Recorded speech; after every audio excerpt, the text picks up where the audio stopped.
Oh my goodness. Yo, how many of you all have felt that way? Like you sitting and somebody talks to you and you realize, ooh, maybe I didn't think about it that way. I am so excited for y'all to have experienced Let La, and I want to make sure get it right because I am excited to talk to the team behind this. I want to bring everybody on. We've got Letitia, we've got Okima, we've got Kayvon. I want to make sure I'm saying your name right, right? Kevon. Yvonne. Okay, we got it. We big on names here at the BTFC. Welcome, Love welcome. it. Thank you. Thank you so much, Kiwi. This was so beautiful. I mean, the poignancy. And I know this was an important project because I know specifically you are focused on trying to elevate underrepresented voices from the West Indies, making sure that the diaspora of stories when it comes to Black experiences are shown, are showcased. We say this all the time. We are not a monolith. So please, the two of you, tell us about this story. Tell us about the inspiration. Whoever wants to take it, let me know because I cannot wait to hear it. Definitely. Got you. Well, I mean, you hit it like right on the nose, like especially for me as a West Indian, as a St. Lucian, it's like there aren't enough of our stories out there, and that's a big part of the inspiration of why this story exists now and why it's screening, because I wanted to see more of us out there and not just a generic version of that, but a very nuanced, authentic light on us as West Indian people. And the story really birthed from that place. And I'm so glad that it's been resonating with people and really speaking to that. Oh my goodness. And I am so honored to say that the BTFC is what kind of brought you all together. And I just want to shout out Okima, who has been holding it down on the telethon, who was featured as one of the co-stars in this, as Shan shouted out. We got a multi-hyphenate here who is both writer, director, as well as actor. And Letitia, obviously, you were one of the EPs on this project. So Yes. how did BTFC help facilitate bringing this project Oh, together? well, you know what? Here's the thing. And this is, I hope everyone really gets this. Crewing up, baby, BTFC all day long. And not in the ways that you would normally think, like, oh, I'll just go online. No, no, no. This was Yamoria. Yo, I need production design. Okima. I know you were supposed to do this other role, but this girl, she got COVID and she cannot play this lead. Yeah. So this is you now, baby. This was calling Monique Hazure, who we saw earlier, So, I love what Latasha said earlier about having a community. It was really that. So BTFC is all through the DNA of that story and really of production because it wasn't so much about, I don't know. It was more like, yo, girl, I need to get this. I need to handle this because, that's what producers do, get it done. Right. And my producer, Sistrin, were all about that all day long. They were like, okay, bet. And Haria as well. So we would text, we would call. I think Kevon probably met them, some of them through these texts and phone. He hadn't met them in person yet. Kevon and I worked on another project where he was the lead he's the only actor in the film, Winston. And that's how we knew each other. But BTFC, big shout out. We didn't get to it in credits, of course, but there's the thank you and all of that because, yo, my squad came through. That's all I have to Real talk. say. Real talk. Yeah, my squad came through. Come on, what did that mean to you, right? Just to have people be Yeah. like, shout out so and so, let me shout out so and so, because that is the ethos of our organization. Listen, We're not gonna it's let so you fall. necessary. So Yeah. necessary. And I think for me, like, especially as like an emerging filmmaker, because like Yeah. this project was my directorial debut. So the resourcefulness of this organization is really what helped it to come to fruition, because it's like the tangible things of like, yo, we need this person. How do we get this that can meet our budget, that at the same time is supporting the community? You know what I mean? So that we're going to the right people who are excited about coming and tell the story, so Right. it's all of those little things that are the keys, and having BTSC is like having a family that just like, we got you, bro. We'll help you make this thing. Right. And being very just passionate about that. It's just love. And I'm so glad this is called a love letter, because it really is an organization built on love, and you feel it, and I felt it in making this, and eternally grateful. Oh, listen, we love that. We love you. Definitely. I mean, if you were to just you got the platform right now, Kevon. Like if you were to be like, yo, if you are an emerging filmmaker, or if you're an established filmmaker and you're out here trying to make something happen, if you're a funder, why should somebody maybe become a member of the BTFC, and today especially give to the BTFC? I mean, honestly, it's been throughout this entire day. Like I've been tapping into all of the amazing projects, all of the creatives. Like just take a look at the network and what this organization has been able to build. And could you imagine what that contribution that you'll make 10, 25, 100, 700 is just going to help further that mission and ensure that this organization stands. And I personally would love for it to continue, because I almost feel like visible testimony of this is what happens when Black creatives come together to support other Black creatives and help them achieve their goals. I can now say I'm a director because I directed a project. It's instrumental, and I hope that more people give and we hit some milestones tonight. Absolutely. I just got goosebumps. I love to hear you say, I am a feature film director. Yes. Hold up. She's speaking it into fruition. She said feature, Kevon. Okay. We going there. I could listen, I'm not afraid to even plug this in. Right. Part of the BTFC Writers Cafe right now, where they're helping me to develop my next project. You know what I mean? So the support isn't just one dimensional, isn't just a quick plug-in. It's through and through. We have your back, let's help you in your career. So always love. Yes, definitely. I want to shout out Letitia because she's been a founding board member. She has been about holding us accountable to this idea that we are not in and out. Like we want to be with you throughout the course of your development, to the point where you tap, like you graduate out, but you come back, right? That's what the point of this is. We have folks who've been members who've gone on. They are major successes in the industry, independently, obviously in Hollywood, and now they come back. So our goal, and this is why we are appealing to you all tonight, is to have more and more of our Kevon saying, yo, I'm a feature film director now. I've raised money. I'm doing $1 million budgets. I'm doing $20 million budgets. That's what the point is of tonight. So thank you both so much for joining us. Our pleasure. Like all kinds of feels. This just makes me,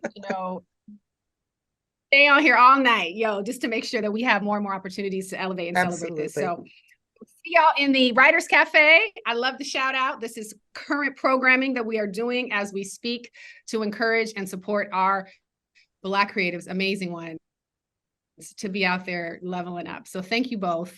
Thank you both. Thank you both. Love it. Thank you. We appreciate you. All right, people. Welcome, Miss Ekwa. How are you today? Hello. Hi. Nice to be with you. It's so good to be with you too. And listen, while we hopefully are able to pull together the technical solution to resolve the fact that folks were not able to see this, would you please just maybe paint a picture of Farewell Amore, your vision? And, let me actually take a step back. Introduce yourself, Ekwa. We're bringing you. I know it's in the evening. Hopefully our folks who are tuning in can get a chance to just understand a little bit more about you and who you are and how you have come to be so valuable to the BTFC. Well, thank you. The BTFC has become so valuable to me, or has been since the very beginning. Yes, I'm Ekwa Msangi. I am a filmmaker. I'm originally from East Africa and have been living in New York for almost 30 years now. I went to film school here. And, I came to New York specifically to go to film school because I had this dream as a young person to make films that highlighted Black folks, because I did not see that at all growing up. And I went to school, at the time that I went to film school, this was before digital. So it was different time, a lot more challenging to get into the industry, to raise the money and the resources and the support to make films, and of the people, there was probably at least 10 or 15 people of color in my graduating class. There's like 3 of us who are still working in film, only because it was so hard to do that. We learned technically how to use cameras, technically how to record sound, but there wasn't any instruction about how to raise the community. and the support that is also needed.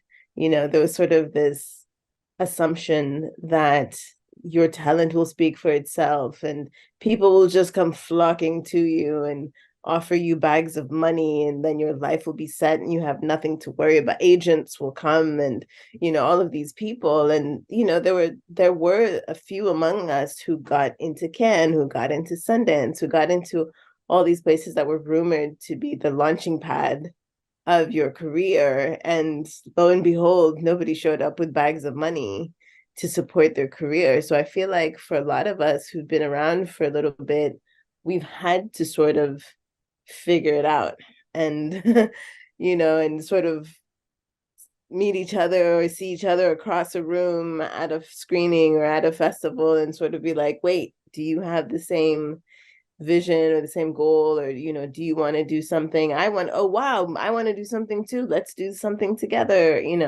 And that's essentially how I met Haria at a film festival back in 2006. I was out of school at the time, and she had her first film that she had produced, and we just kind of kept in touch, and we started building our portfolio and started working together, and then bringing other people to work with us, and then sort of noticing that we're calling upon the same people over and over again, and sort of like, why don't we just sort of make this official, that we're the team, we're the group, we're the ones who are gonna, when you have something, I'll show up for you, and vice versa. And that's kind of been my journey for a long time here in New York. Absolutely. Yeah, definitely. And I just want to highlight what Ekwa said. Her and Haria met in 2006, and the BTFC eventually turned into a nonprofit several years later. And Ekwa was one of our founding board members. She served as our secretary of the board for many, many years. So again, just want to highlight specifically the power of the BTFC. And you said some real stuff, right? People walk out here thinking that I came out of film school, I'm going to be, successful, it's going to be easy, and it's not. And so hearing you say that, that's why communities like the BTFC are so important is key. I also just want to give you a quick moment to highlight how far you took For Well More. Because I remember being in the early days of the BTFC, and it was like, okay, we're going to pull together a concept trailer, a concept project. And then it was like, okay, she's workshopping the feature, and, I'm excited to say where you all have taken that film, but I'd love to hear from your words. What was sort of just the journey of how the BTFC helped usher this film particularly to the level of success it's enjoyed thus today? I mean, from everywhere from the initial, we started with a prequel, a short prequel film to Farewell Amor, which was, the prequel was called Farewell Meu Amor. I had gotten, we had been awarded on a previous short film that Haria and I had worked on, a $2,000 cash prize to make another short film within a year. And there was a number of people who were like, send it back, that's not money, that's not worth it. And it was like, well, if I'm a creator, if I'm a director, it's important for me to actually keep working. So what is the smallest thing I can do? What is the, one location, 2 actors, like the original script had 4 pages, no dialogue. And then I was like, all right, didn't quite make sense. So I put in a little bit of dialogue, but that crew was pretty much all BTFC members, because I couldn't, on $2,000, we could barely afford anything as far as being able to actually pay people. And we were also able to bring in other people too. So it wasn't just BTFC members, but we were able to bring in Tony Award nominated actors and, the high level DP at that point who had never worked with me, but just sort of loved the script, loved the story, found this community with us, and was like, all right, cool, let's do this. So from creating that to workshopping the feature script and having table reads in the BTFC space with BTFC actors, and sort of using people as sounding boards as we were creating our pitch, as we were creating our lookbook, because we suddenly found ourselves in this space where we were now interfacing with professionals that and being asked for things that we didn't have a whole lot of experience with. And still using the name of BTFC and the networking spirit to reach out to other people and be like, all right, we're members of this. This is what we're trying to do. I see from your LinkedIn that you were at Tribeca a few years ago. Would you be willing to talk to us for 15 minutes? And, Yes. you know, Awesome. and there were people who responded that way. And so that all the way through to shooting the film, you know, we had some members who came on as crew, to as we were doing the test screenings for the film, which was really important because at that point I had a lot of wonderful and well-meaning producers and supporters who were not necessarily of the same culture, and we're not Black people. And so it was like, it got to a point where we're like, no, we need to screen this for Black people because we need to know how this is resonating with our community, because that's who we made this for in the first place. And it's a different, you know, and so that was actually really important to get a number of people to come to the test screenings and be like, okay, I get this. Okay, that makes sense. Okay, I'm a little confused here, whatever it was. You know, all the way through to being able to distribute. I mean, just seeing the BTFC in action is what I'm hearing come out of this. And, you know, I am getting some updates from our team on the technical side. So what we experienced, we use everything as a learning lesson here. We're live, we're learning. What we experienced is called geo-blocking. So the reason why we were not able to screen the project is because of this concept. And Ekwa, 30 seconds, like, what does it mean when a film that is looking to be distributed deals with something called geo-blocking? Well, what it means is that I don't have the same ownership of the work in the way that I did when I had my smaller films that I fundraised on Kickstarter. It means there's other people who have ownership, and so therefore, you know, it's not as easy as me just sending you a link and calling it a day, but exactly. having to involve the bigger voices. And I just want to say this is a good problem to have, because the whole point of this conversation is to let y'all know, not only did Farewell Amore get produced, the feature-length film, it screened at Sundance International Film Festival. It was awarded the Sundance Producers Award by our founder. And the film was produced by our founder, Haria Muhammad, Ekwa, and the entire Farewell Amore project were the darlings of Sundance. I was there. When I tell y'all, I was literally crying. This is the ultimate dream of what we would love to see for everybody in the BTFC. So I do know that we have the trailer we're going to screen. So we're not going to be able to show the full length, but I just want you all to experience this trailer so that when you leave here today, you can go out and find Farewell Amore. It is available on Hulu, on many different streaming platforms. So please, if you subscribe to either of those streaming platforms, find Farewell Amore. All right. So are we ready to screen the trailer? Okay. So don't leave, Ekwa. I'm going to come back and we'll wrap this up. Okay. Cool.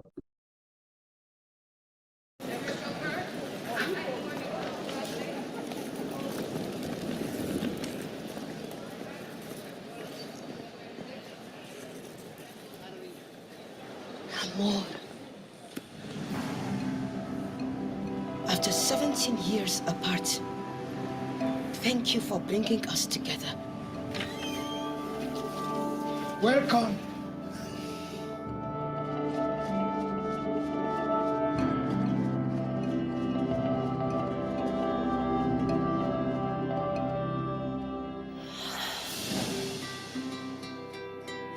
It's not his fault that we had to wait so many years. Why didn't he come back home then? Why are you here? Just one dance. We don't know each other anymore. We lost so many years. So, what do we do now?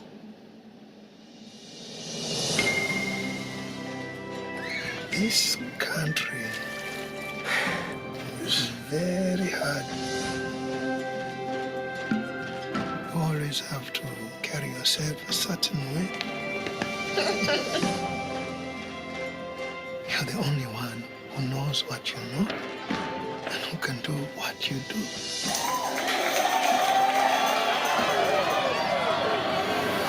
So be yourself.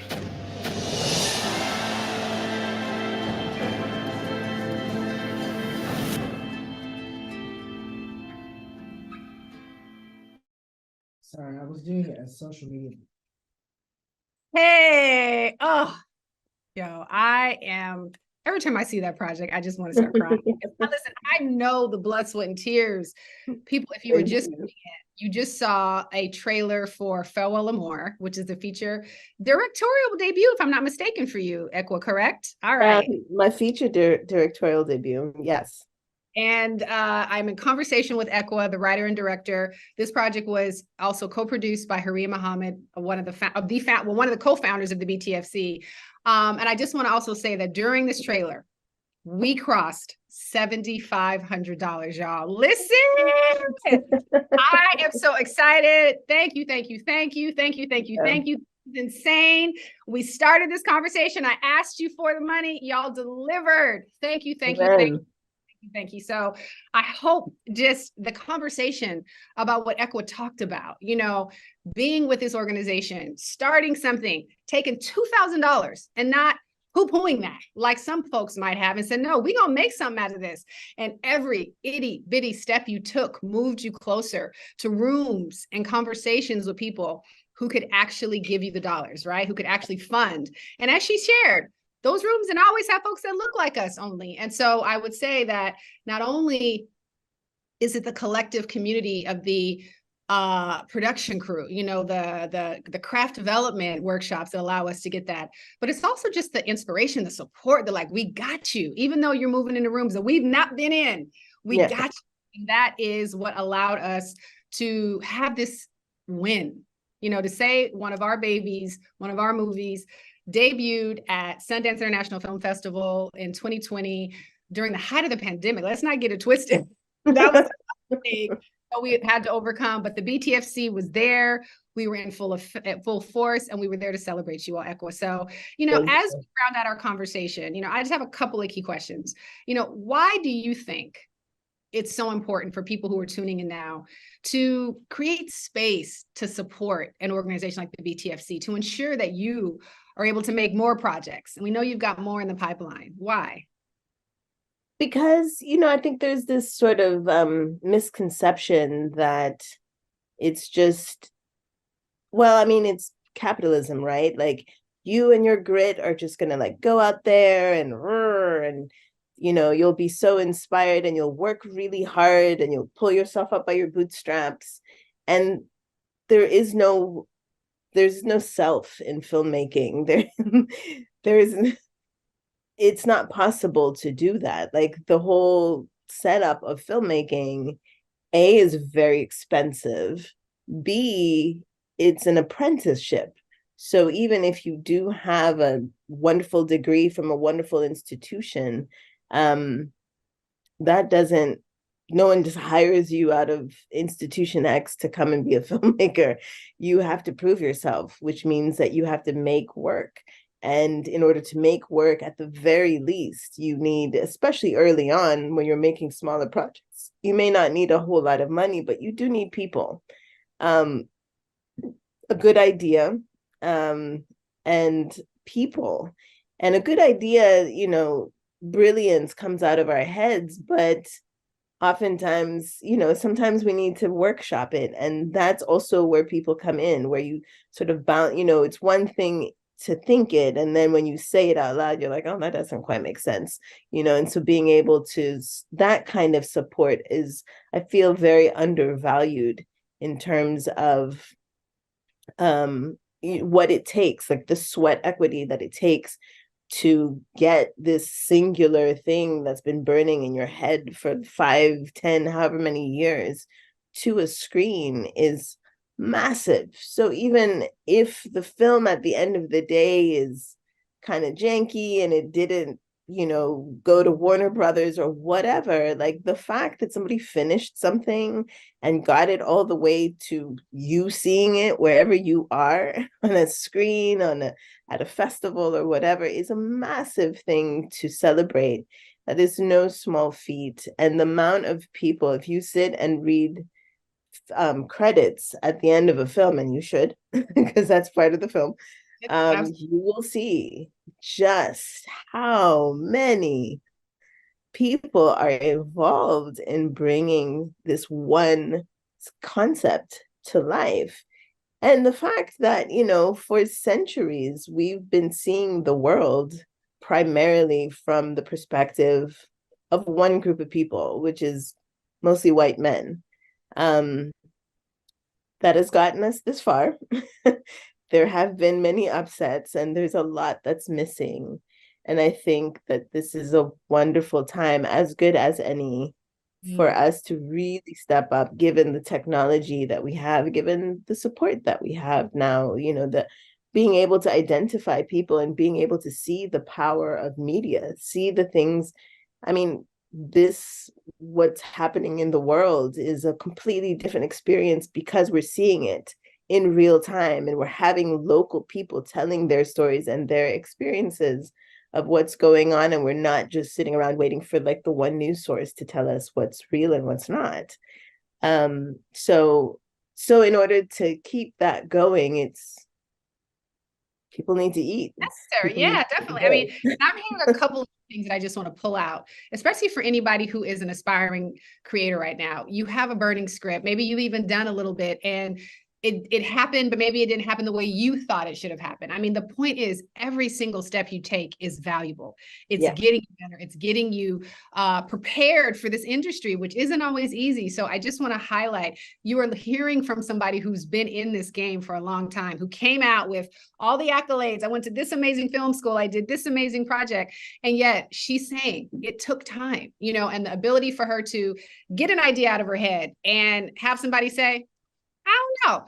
She didn't take it personally. She didn't get upset. She received it because a space like what the BTFC creates allows you to show up in a vulnerable way. And no, we only want to make you get better, right? So if you need any sort of inspiration, any sort of nudge to be like, let me find a community, come check us out. Absolutely. And on the flip side, if you are considering donating money right now, you are creating further opportunities for us to provide these critical spaces for folks. Filmmaking is not an isolated thing. It takes a lot of people. We cannot do our organizational work on our own. It takes a lot of people. So as we wrap up, Ekwa, final question. Why should somebody who's tuning in, even now, just getting on here, give to the BTFC today on Giving Tuesday? Well, the saying that it takes a village to raise a child. Every movie that we make, every project that we work on, those are our children. It is up to us as our people to form the village and raise the child, and the village has to thrive, and we need the water, we need the supplies, we need the food, we need the protection, we need all of the things, and so it's a magical journey. Like, where else in the world, in your job, in your whatever, do you just have an idea in your head and then see it played out in like you take over a whole block that used to be Atlantic Avenue, and all of a sudden we're in like 1980s something or other, like that doesn't happen anywhere else. The magic that we create, there is no other opportunity for you, the potential donor, to be involved in history making, in vision making, at a time when our stories are under such attack from everywhere, where like even just saying what our history was is being contested. This is the one place that we can actually still make a difference. Our stories. Yeah, and be able to teach our offspring and our children like what is true about us and what is beautiful and valuable about us. And that in itself is worth preserving. We're preserving our libraries, we're preserving our histories, we're preserving what we're going to be able to pass on to our next generations worldwide. I love it. Ekwa, thank you so much. Thank you for spending time with us. Thank you for joining us late into the evening on the East Coast. Real quick, where can people find out what you're working on next? Give us your handles. Equapics, EKWAPICS, pretty much across the board is, and including my website, equapics.com. I love it. Equapics.com. She's got some amazing stuff. I'm not even going to listen, follow her because we've got some major studio projects in the mix. I mean, this woman is making a legacy for herself, and we are so grateful that we can just claim her in the BTFC. So, Equa, thank you so much. Have a good evening. Thank If you. you're joining right now, please, please, please, before I go into our next film, text to donate right now. You can text BTFC at 53-555. Text to donate. All right. Equa Holland, she said it. It takes a village to raise a child. And the BTFC members are our children. It's so beautiful. We are. And so we are raising the money to support the village, to build the village, to make it bigger, and to ensure that that village continues to thrive. So before we go into the next screening, I want to shout y'all out because you were showing up. You're coming through in these evenings hours. I had to take my jacket off because I was getting hot, y'all. So please, please, please. Thank you, thank you, thank you. Courtney, thank you so much for giving in this hour. You helped us reach our $7,500 milestone. Andy, Letitia, she's been on the screen and she's been giving money. So thank you, thank you, thank you. Jelani and Will, thank you for your donation. We appreciate you so much. M, we just got one letter. That's all it takes. Thank you, thank you, thank you. I love your commitment, your support. The Free family, y'all made it a family tradition. I love it. Thank you. And I just love the fact that your last name is Free, because that's what we all about, making it free and accessible for our members to be able to continue to make their work. And several additions. All right, I'm losing my screen here. And several additional family members of our BTFC folks. Thank you, thank you, thank you. Thank you, thank you, thank you. All right. So we've got a few more hours, so it ain't too late. Y'all can give. Remember, text BTFC 53-555 53-555, and it's BTFC. All right. So next up, we have an amazing project called Say Your Prayers by two of our BTFC members, our makers. They are with Kashi Productions. We've got Tanya and Shelly. They're going to come on after the screening, and we're going to hear from them as well. But before that, let me introduce you to the amazing project, Say Your Prayers.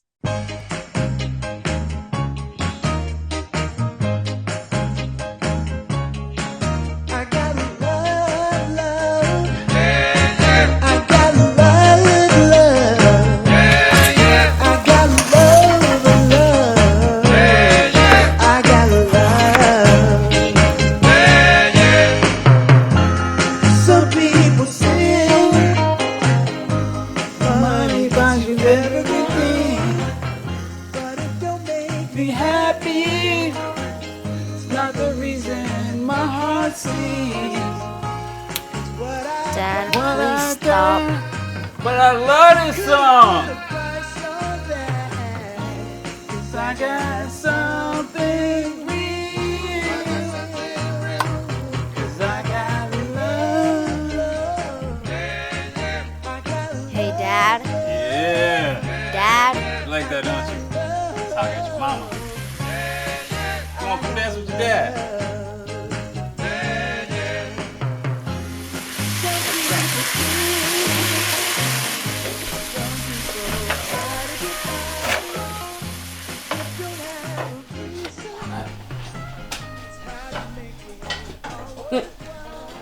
Really? You're gonna sit there and laugh at me? Help me. Go to the garage and grab some of the kitchen towels. The garage? Did you fix the light in there? I really haven't had time to, buddy. Just grab something and prop the door open for me, please. Hurry up. And grab the mop, too.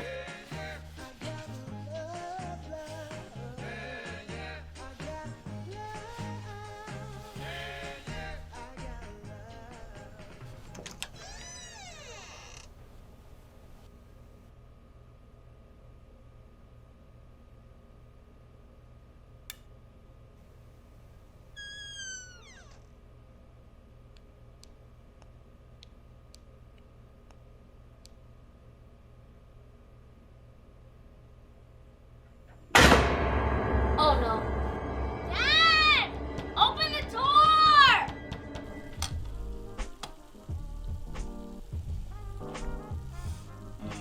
That smells delicious. That's that sauce. Dad! Dad! Open the door!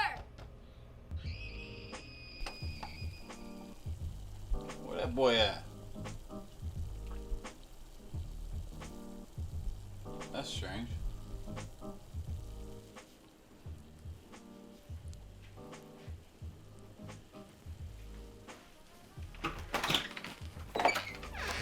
What the? Why did you make me go in there? What happened? Something in there touched me. It was cold and wet.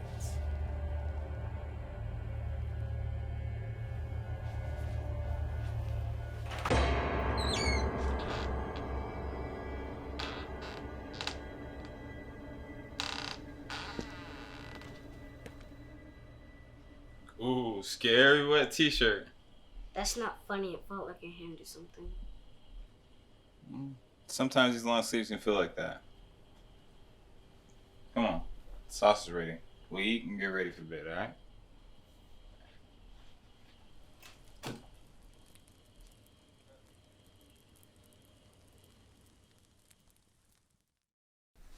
Legend has it that when he walked down the dark, lonely road, suddenly there was a fog everywhere.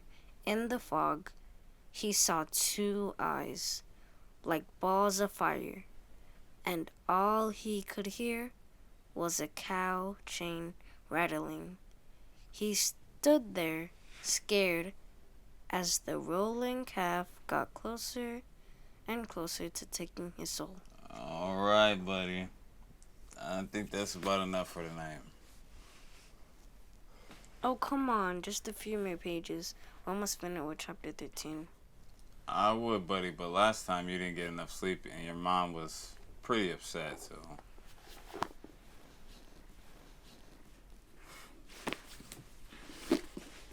Dad, can you leave the light on? Alright, Sean. You remember our prayers? Monsters can never live under my bed because angels surround me from my toes to my head. Exactly. There's angels all around us, all the time. They're there to protect us. But are all angels good? Of course they are. That's why they have them wings and things. Time to go to bed, son. Dad, can you leave the door open? I may need to think about buying you some different books.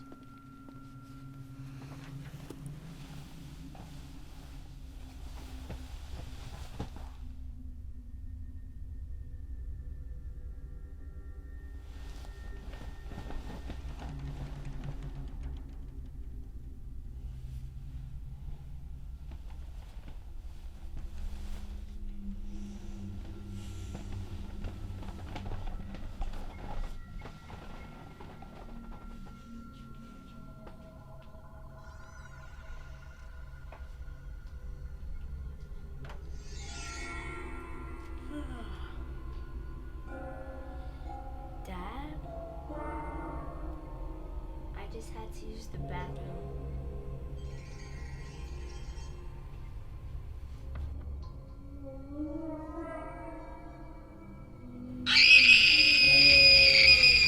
Sean, hey, Sean. Sean, wake up. Dad? Hey, shh. It's okay, buddy. It's just a bad dream. You okay? Can you stay in my room with me, Dad? Of course I can, buddy. You'll be safe next to me. Make some room for Dad. Alright. You ready to say our prayers? Mm-hmm. Now I lay me down to sleep. I pray the Lord my soul to keep. And if I die before I wake, I pray the Lord my soul to take. Good night, buddy. Good night.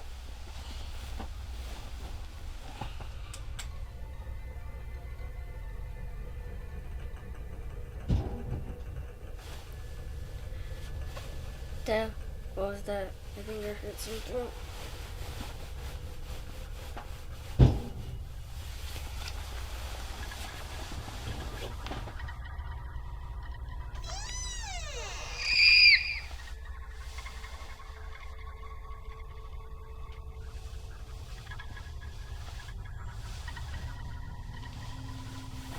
Sean.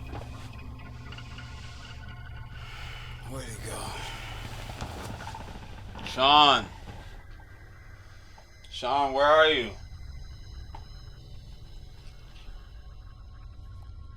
Sean, where are you? Dad? Sean! Sean!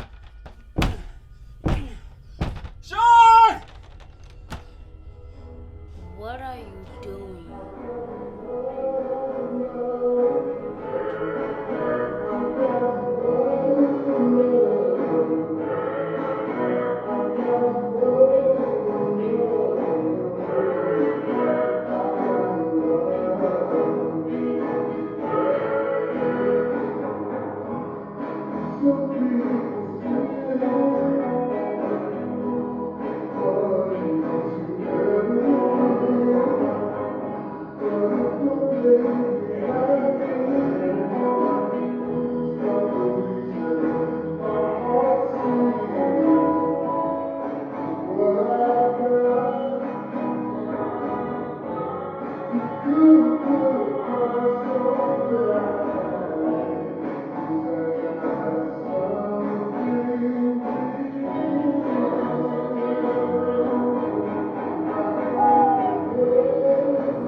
Oh my goodness. Yeah, I love a good thriller. Ooh, I cannot to wait to bring our lovely ladies on. So welcome, Tanya. Welcome, welcome. Please, please, please come on. Oh no, we have both of you. We weren't sure. Okay, Tanya, welcome. Shelly, listen, before we get in, I just want to shout out. We are just $450 away from $8,000. Yeah, we have some more donations come through as people were watching your amazing project. So my question, do y'all think we can make it? Do y'all think we can make it to 8,000 by 7 p.m.? Can we do it? Absolutely. Yes, yes. Okay. If you're on the East Coast, before you get into bed, please text BTFC to 53-555. Make your dollar count. It will be doubled today. Every dollar you give will be doubled by, will be matched by another dollar via our amazing board. We have a matching offer. So please, as you're watching, as you're hearing this amazing duo story, give. All right. So welcome, ladies. Now I'll make sure I'm pronouncing your production company name correctly. So you guys introduce yourselves, talk to us about you, where you came from, how you came together, and the origins of your production company. Welcome. Thank you for having us. Okay, my name is Tanya. And I'm Shelly. And it's Capisci Productions. All right. No, I knew I said it wrong. I was like, you know what? Let me make sure, because we big on names here. So tell us about your journey together, how you all came to work and how you came to the BTFC. Okay, so Shelly and I are sisters, like real life mama, same daddy. And Capisci is actually a play off of a word capiche. I don't know, some people might be familiar with that. But it's something that our dad used to say to us all the time, like, capiche, you understand? And so we kind of played off of that. He's since passed. So that was something that a way for us to like kind of honor him in that way. And so it's a play off of the word capiche, because we're women, productions. And so how did we get started? Well, it was back in about 2017. Yeah. I was actually a part of the collective in New York.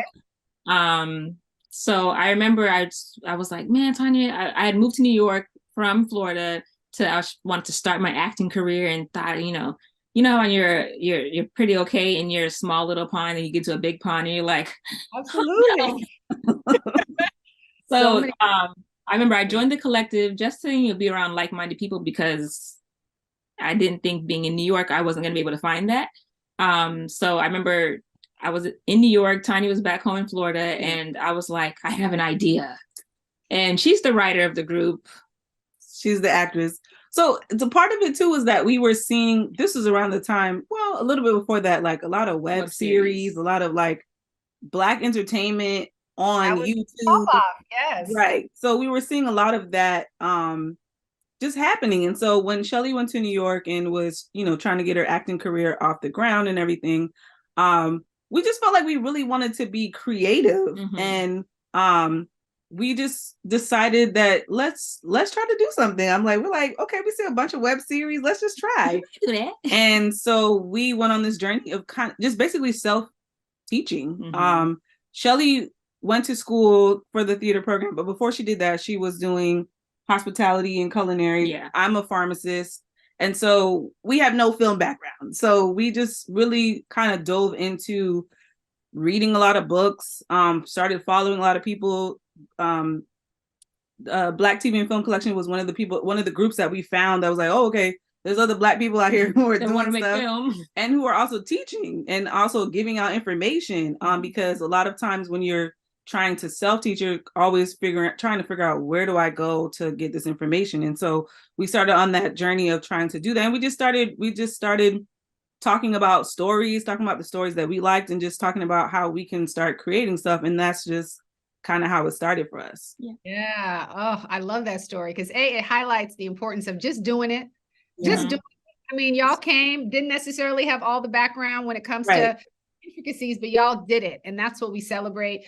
B, just the fact that it was important and I think extremely valuable. I don't want to put words in your mouth for you to be able to come to a place where people were teaching, right? You know, oftentimes, unfortunately, in this world, especially in the entertainment industry, it can be a little cliquey. I'm not going to front. And I think sometimes people move through the world with a bit of a attitude steeped in lack, right? Not steeped in abundance, not steeped in the fact that there is so much out there. And so one of the things that we love and pride ourselves on at the BTFC is this the collectivism mentality. So I'm so happy to hear that y'all were able to come get the knowledge. And then now let me know, had y'all founded Capisci Productions at that time, or is that something that maybe kind of came out of your work and engagement during the season of your time in New York?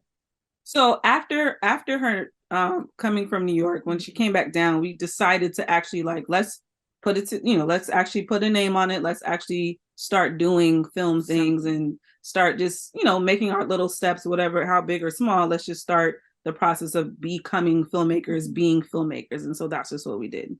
Yeah, definitely. So could I maybe posit that just being in community with the BTFC really helped y'all I can do this. Let's make this a real thing. Yeah. We saw a lot of, just in general, just seeing filmmakers that look like us.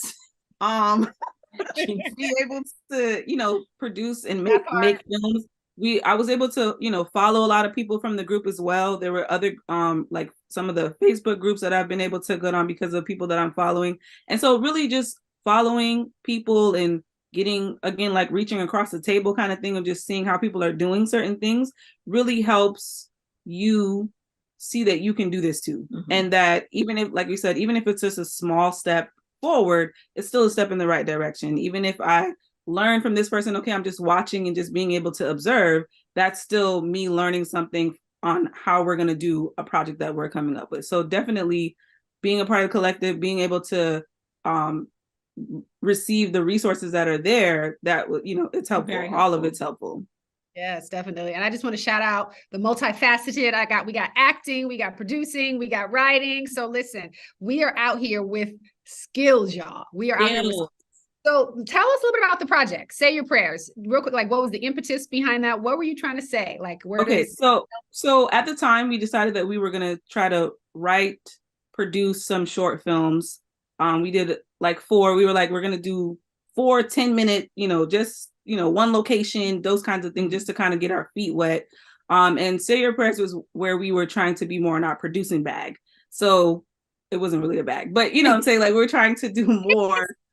We gonna claim it.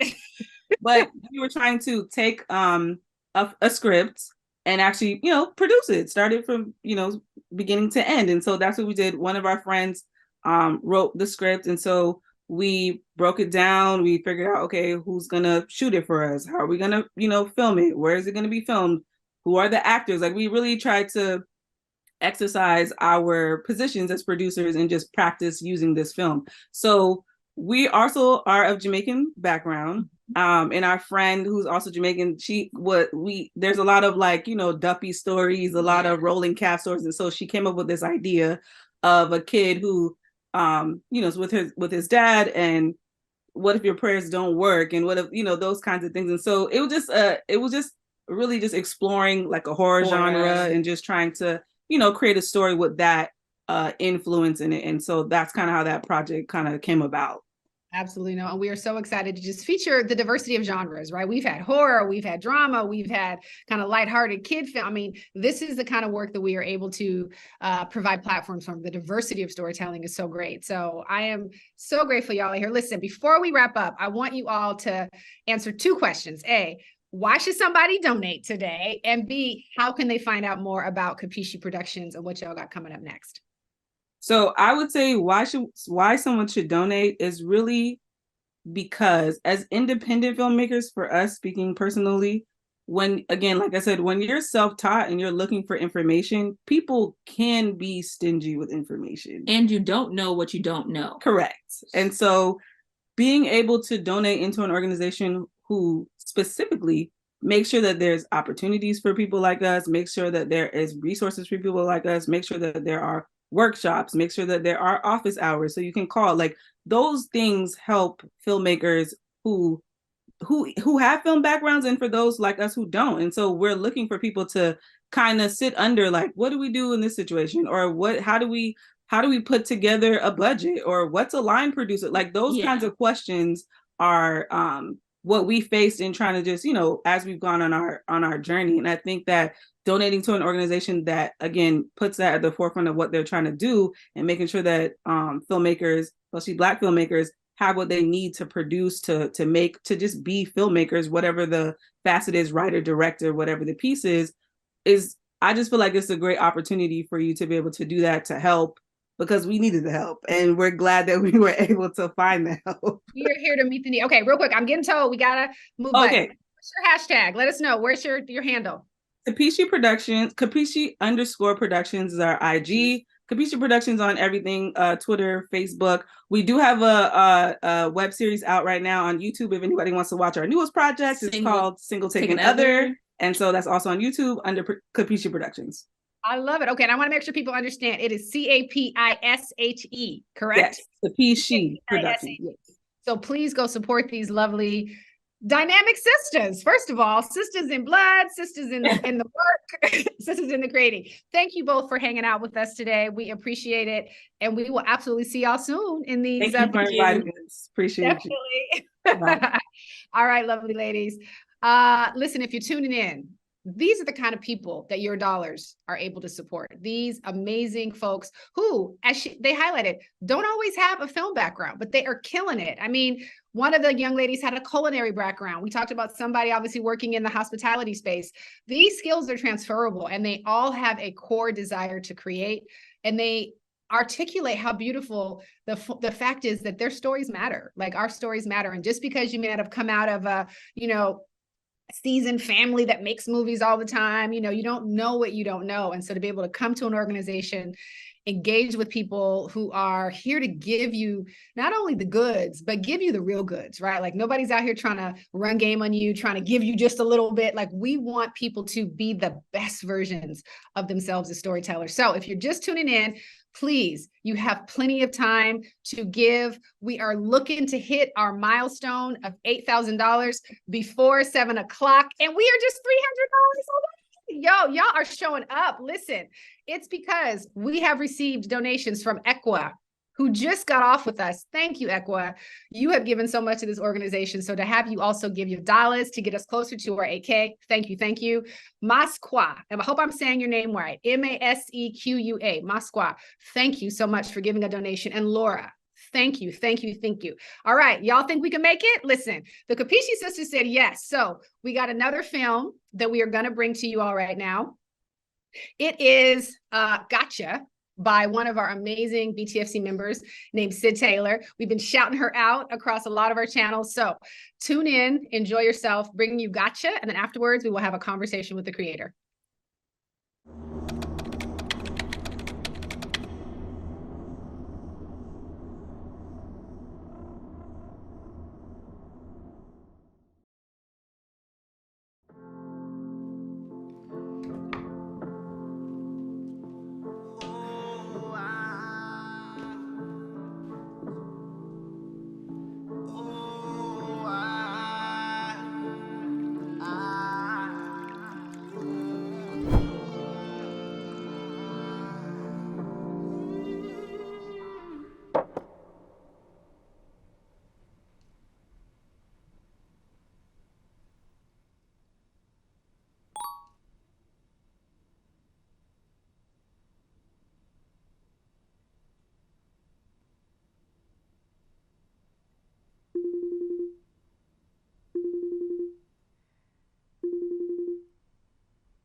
Tira, how's it going?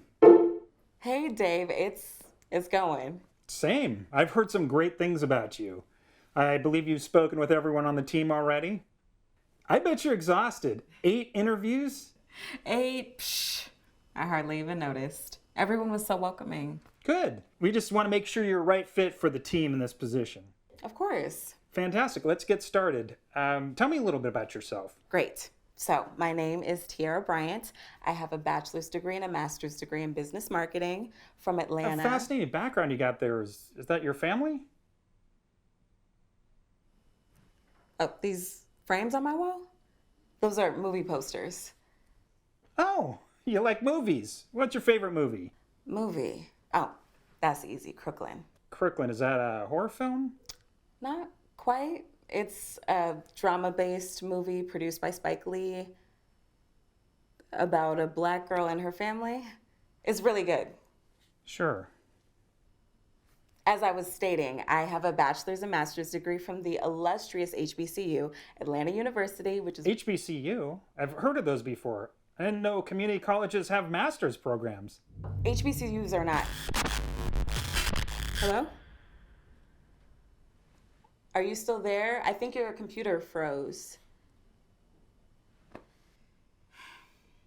Great.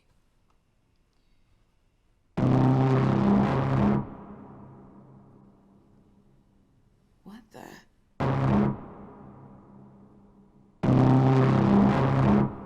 Oh, this some demonic shit. Gotcha!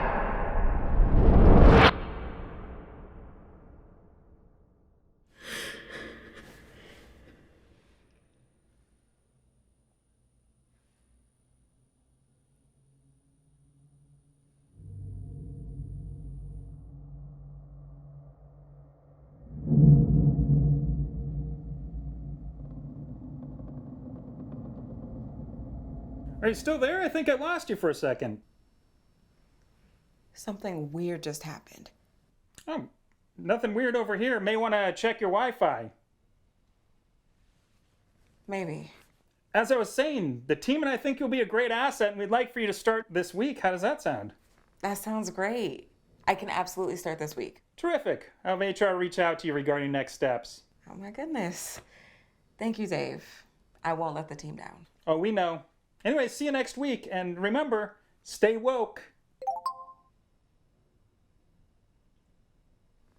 What the freak?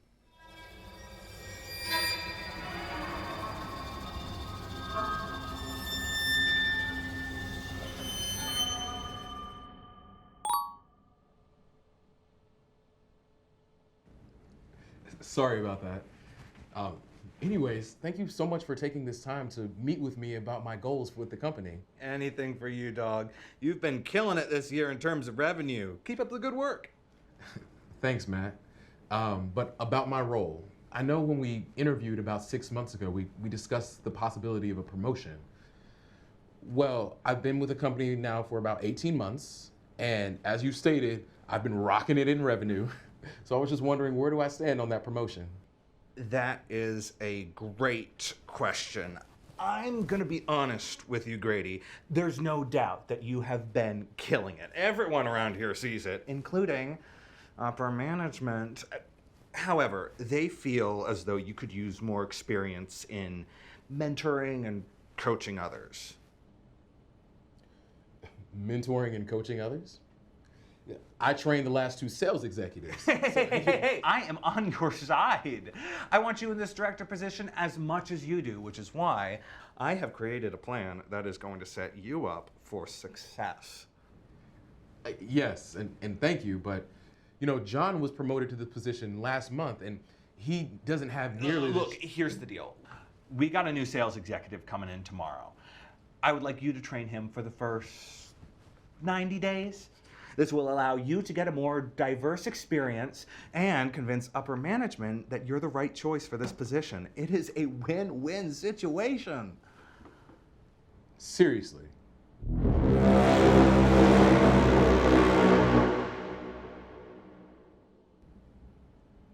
My man, you good?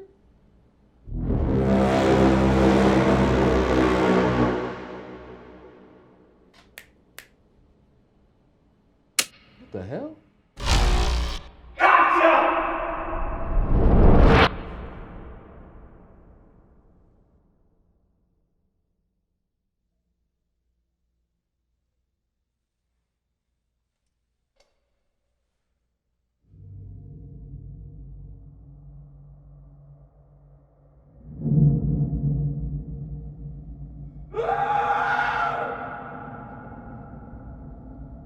Hey man, you all right? Feel like I lost you there for a second. You didn't feel that? Feel what? It felt so real. And your face, it was strange. What? Hey, I know I'm not the handsomest guy in the world, but dang, dog, strange?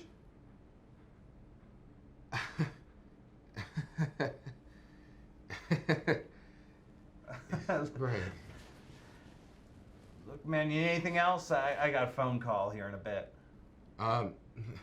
No, of course not. Sorry.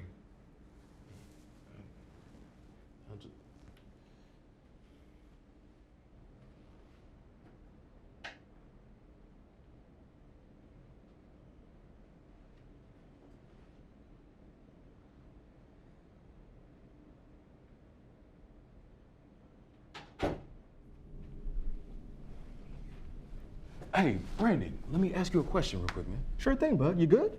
Yeah, no, not really. Let me ask, have you noticed anything off about Matt today?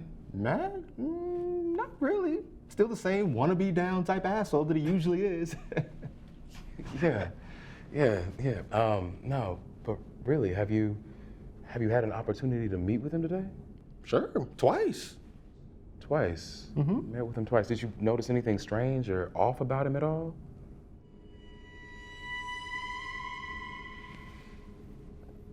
You know, now that you mention it, Hey, Brandon! Could I get you to step into my office for a second, broski? Gotta go. Broski's calling. Right. We'll talk later. Okay. It's cool, man. Oh, he didn't snap.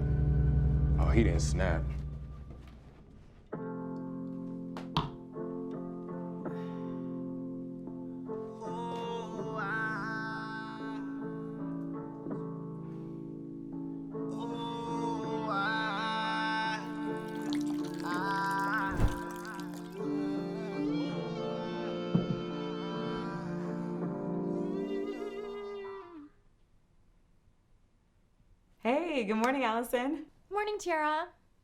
Oh my god, you changed your hair.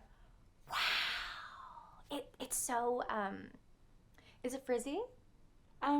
Try curly. Good morning. Sorry I'm late. Morning. Morning. Whoa, Tiara, I almost didn't recognize you there. With the new hairdo, you've changed it from Monday. Yep. Same face, different hair. Decided to switch it up for the first day. Sure.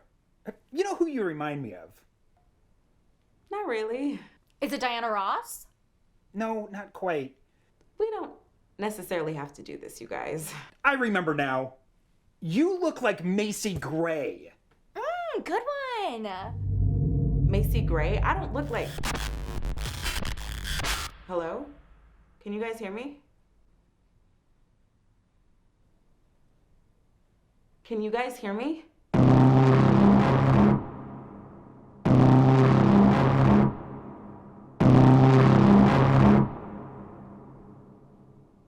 Not this. Gotcha!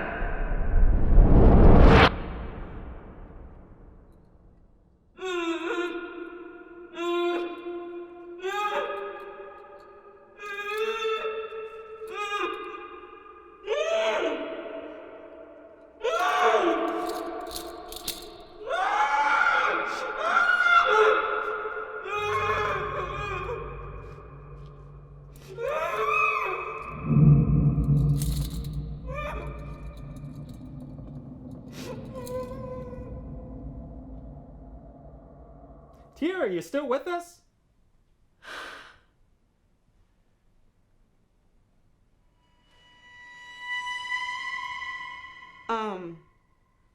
I'm sorry. I need to use the restroom.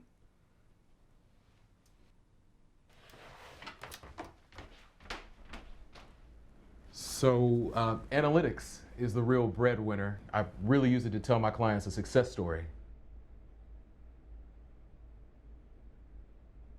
That's it? Yeah, pretty much. Cool. Thanks, bro. Connor, right? Yeah, what's up? If you don't mind me asking, what interests you about this position? Between you and me, nothing. I'd rather be an artist. But my dad, who's golf buddies with Matt's dad, who owns this company, thought it'd be a good idea for me to get a more stable job after my second DUI. So, you know how it is. Explains a lot. I like you. No homo. Thank you. No homo. Hey, I was about to get some lunch. You wanna come with, and then you can give me the real training on this dump? Yeah, man. I guess I could use some food. Awesome. I was thinking Thai food, but I know you're probably into fried foods. I know this great fried chicken spot on the south side. Fried chicken spot.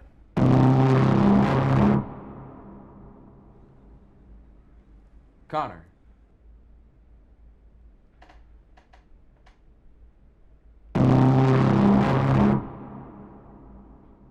Not you too. Oh, shit. Gotcha.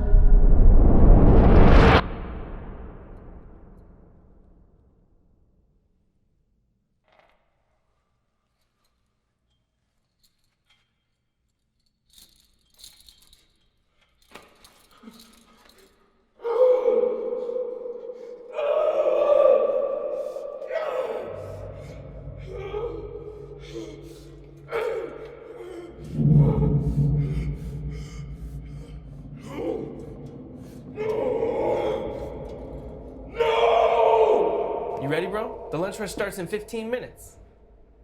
What just happened? Boss man? Your desk is prepared, sir.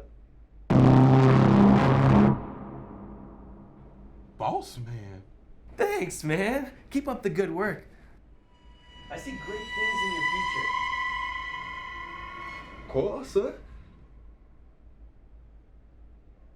You ready? I can't eat with you at all. At all.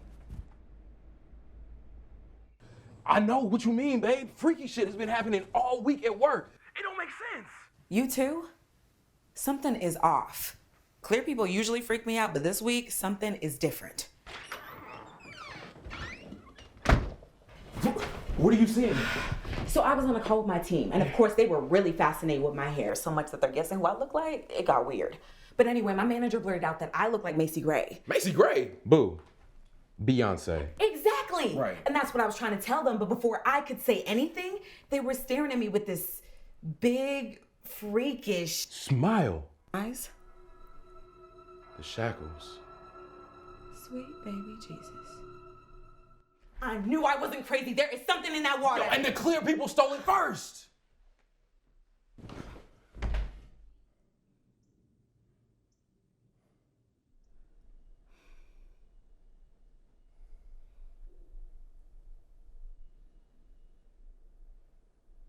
What do you think we should do? I don't know. I mean, Brandon met with Matt twice on Monday, and he seemed like he wanted to tell me something, but Matt interrupted us. When I talked to Brandon again, he was different. Wait, how many times has this happened to you before? Twice. Why? Same. And you said Brandon switched after the third encounter? Man, we got one more time. Have you spoken to Brandon since? I mean, yeah, after work, everything was cool. He doesn't seem to remember anything.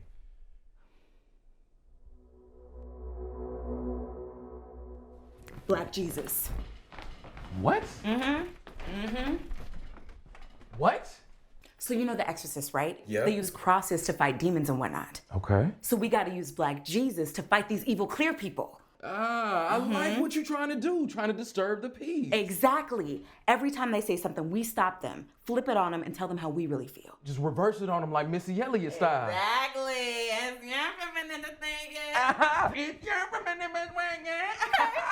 See, that's why I married your smart ass. Come on, I be thinking, babe. Girl, you be thinking. Ooh, that's why I love you. Love you too. I know. So I was thinking we introduce social advertising for the client's brand awareness needs and presenting him with case studies to brands similar to his own. Ultimately, if he hopes to become more competitive, then he'll need to allocate his money to digital platforms in order to become more saturated in the market.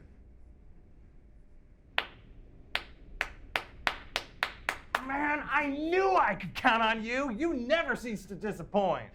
Yeah, man, I'm impressed. Your presentation skills are A1. Exactly. I'm always impressed on how you can speak so confident and articulate.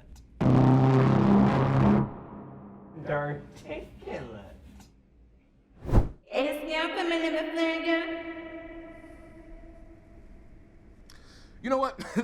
Let me stop you right there, broski. You know, I do have my upbringing to thank for my articulate speech. And I wish I could say the same for you. However, unfortunately, you guys just speak so illiterate.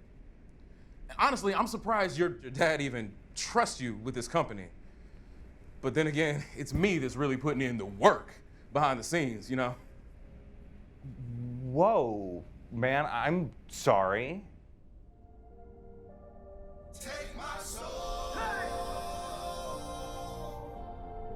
You good?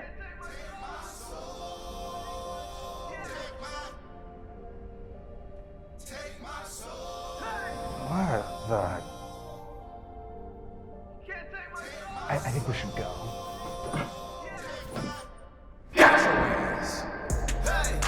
Let my people go. Let my flowers grow. Melt away the snow. You ain't going nowhere now. You can't take my. Hey, how's it going? Oh, it's going. I'm just so stressed about this campaign. Yeah, I feel you. This job gives me so much anxiety. I break down at least 5 times a day. Yeah, I've noticed. What was that? Nothing. So what's your update for the meeting? Nothing too much. I plan on mentioning the new traffic objective that'll drive more customers to the client's landing page. Oh, really? It's a great idea. Thanks.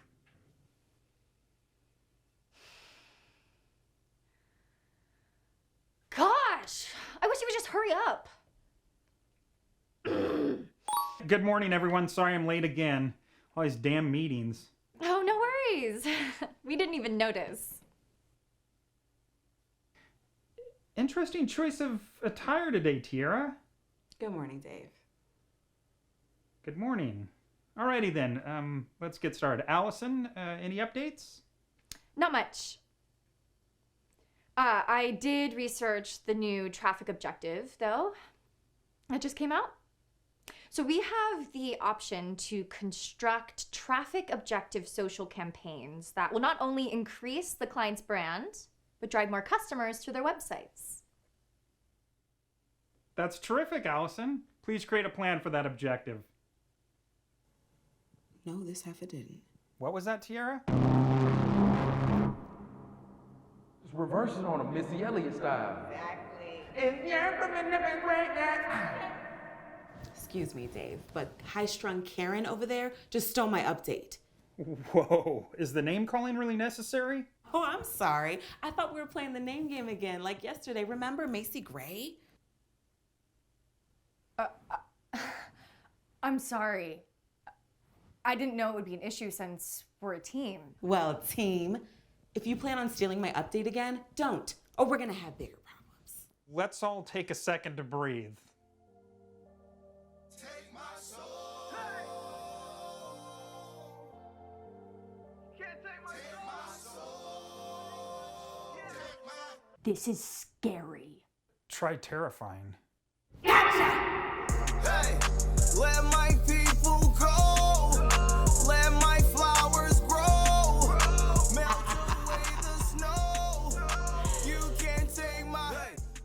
Missy. And Black Jesus. Hmm. You go first. How'd it go? I had them mofos shook. I know that's right, babe. And now you, how'd it go? Let's just say they don't want no smoke. Hey, I know that's right. Hey, you better let them mofos know, girl. They have no choice but to put some respect on our names. Damn right.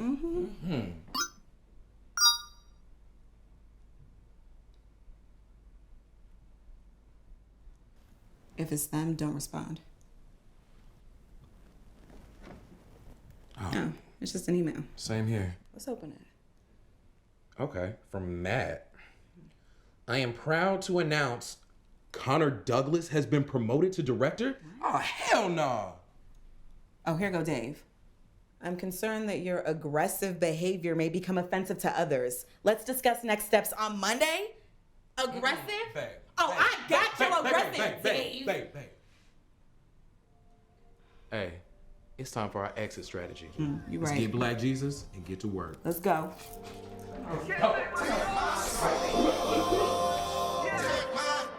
Hey, let my people go. Let my flowers grow. Melt away the snow. You can't take my. Yo, I am dying. Yo, can we call Black Jesus to the mix in? We almost to our 8K for our fundraiser. We need Black Jesus in the mix here to make it happen. I was rolling throughout that project. So welcome to the BTFC Telethon, the possibilities of stories, the amazing, the talented, the awesome Sid Taylor. How are you doing? I'm great. Thank you. How are you today? You know, we've been going for almost 8 hours. So I know. Listen, you can tell me, is my skin still kind of glowing? We still No, trying to show. yes, it is absolutely glowing. Welcome tonight. We are just so excited to have you. I just want to also highlight, shout out to our Spire TV partnership, because this is one of the projects that we were able to feature as a part of that deal. So Sid, take a few minutes just to introduce yourself to the folks who are viewing. Share with them about you as a filmmaker, how you came to create Gotcha, and even more so, like how the BTFC has helped support you to date. Yeah, absolutely. So my journey as a filmmaker started back in 2016. I went to Georgia State and I was getting my master's in mass communication. And then during that time, they didn't actually have a film program that was broken out. So in the mass communication major, it was actually combined. So I was able to take a producing class and an editing course. I was like, oh, this filmmaking thing is like possible, right? So that's where I got, intrigued into film, and I created my master's thesis was actually a film. And from there, from 2016, fast forward to 2023, I'm a filmmaker. I did Gotcha based off of my personal experience in corporate America with microaggressions. So there was a little bit of autobiography in there. Yes, definitely. So for me, being in corporate, I experienced a lot of different microaggressions, and some of them were true in Gotcha as far as the hair and also the HBCU thing. So for me, writing is healing. So I wanted to write something, and I was like, oh, this can definitely be a film, because I started speaking with my friends and family, and they were like, oh, we experienced this too. And I really wanted to go into the psychological effects that microaggressions have on Black people. Like, we're literally at work wondering, like, should we say something? Because if we do say something, we don't want to, get pigeonholed. We don't want to get trapped into something. Or maybe we should say something because that's not who we are. Let's speak up for ourselves. So it's like, I really wanted to go into the psychological effects on that. And so that's how Gotcha was formed. And yeah. And so as far as being part of the BTFC family, like you said, that was one of the partnerships. You guys really opened an opportunity up for me as far with the Aspire television deal. So that was really, really great. And then also, like, you guys, ever since I joined you guys earlier this year, it's been like so much information, but so much resources as well. Like the information that I've been getting as far as writers' rooms, how to write a very cohesive story, the connections that I've been getting. And then, like I said, the opportunity, like, come on, like that, you guys introduced me to one of my first TV deals, and I'm forever grateful for that. So thank you so much. No, and again, we got to shout out Aspire, because what does it mean? I mean, from the horse's mouth, from the, the beautiful creator's mouth, what does it mean to be able to say that my project aired on TV? Like, how does that influence your ability to make your next film, to get to the next level in your professional goals? I mean, honestly, it just opens up what's the possibilities. So I have you guys to thank for that. Like, I always thought, for me, like I said, writing is healing. And so doing these films is like a journey for healing, but also like trying to give the voice to the voiceless.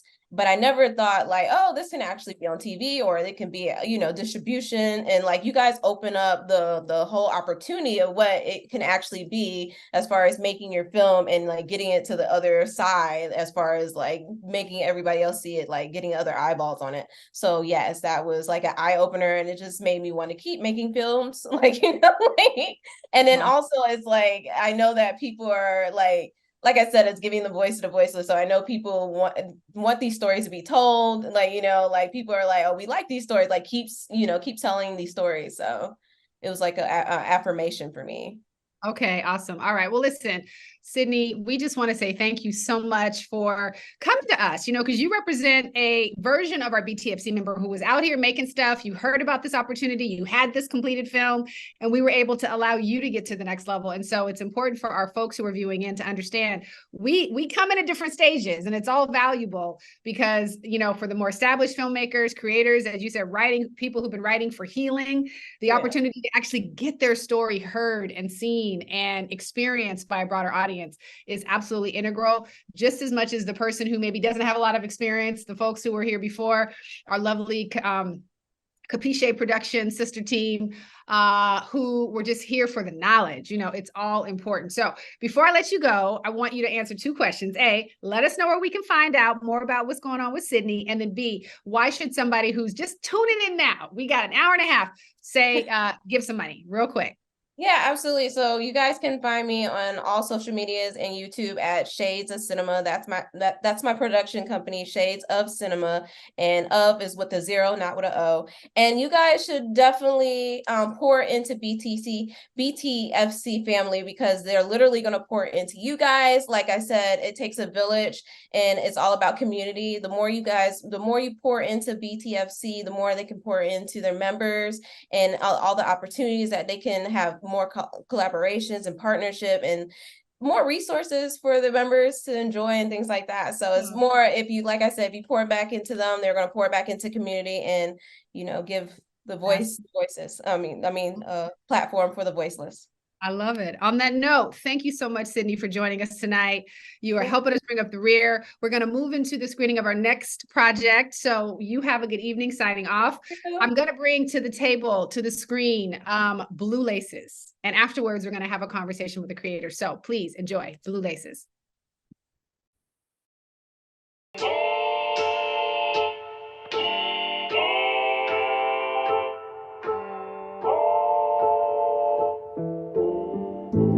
They've been hating enough and I believe it. I don't say too much, I just peep it.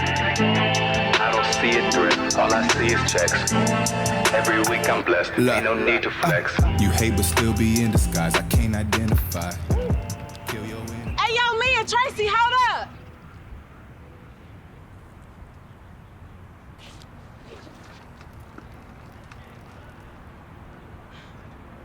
What's up?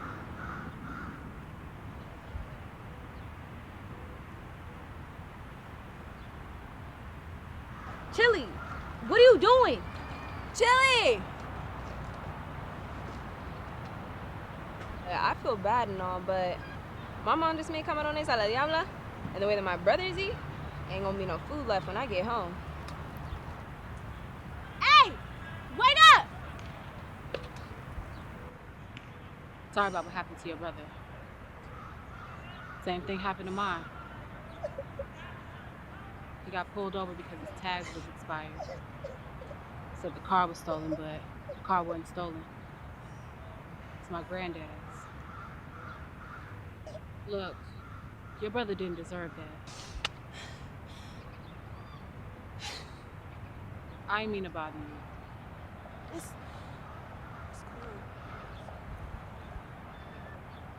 cool. Cool. Listen, if you ever need anything, just let me know, all right? Me and my crew, we tight. Like family.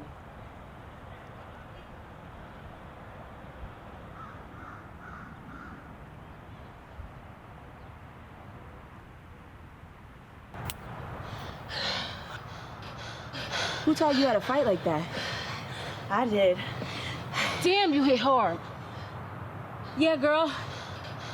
You gave us that work. Hey, yo, put your fist down, girl. You family now, cuz. Hey, Kiki, can you say north side? Correct. You did that, girl. You did it. Yeah. Come on, girl, you did it. All my niggas shooters. Hit the club, we through the back because all my homies strapped. They just don't know how to act when they faded off the yak. Never riding solo, baby, that's a no-no. Need some killers with me if you trippin', they go loco. I'm tatted like a cello. Feet up from the feet up, and better recognize real when you see us. Shit, all I do is drill on these beats, bruh. Tryna make a meal, I'ma kill till I see one. Call me gangsta Hello Kitty. I keep a hitter with me on that bitch till you be grippin'. Luxury is what I'm whipping. Killing all you bitches, and I'm not leaving the witness. Killer seats, better me, you come a missing. All that you need to quit it. I ain't playing, I ain't kidding. You end up riding in the ditch. All my niggas shooters. Put that money on your head and they gon' do you. 40 gal, yeah, them Rugers. All my niggas shooters. Tootie Mac! You banging on my door like that, cuz? You got time to ink? Ink who? The new girl. Well, y'all meet me at the garage. And next time you text me before you come.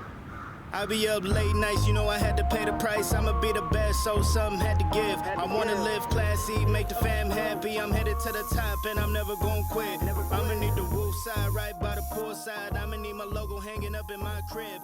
I'ma need a best shit, acting like a savage, showing off to these ups or hooked how we live. I see you on the radio. I know you ain't just pour alcohol in my garage, cuz.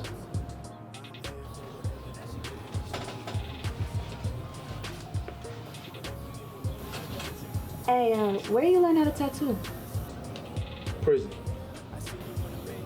Cool. Unlike you. You don't talk a lot.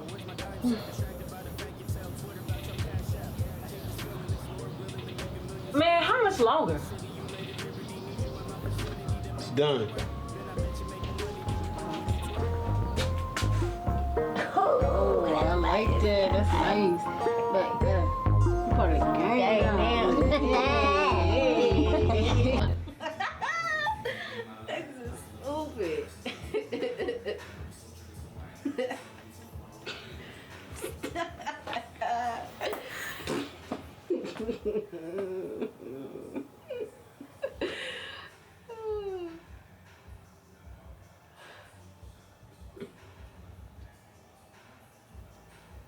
Yo, you know what you want to do when you graduate? Nah, I don't think about stuff like that. Probably get a job. You? My counselor said that my grades is good enough for college. College? Yeah, I don't know. So you gonna leave us? There's colleges nearby. Plus, I'd be the first one in my family to go. It's what my brother wanted.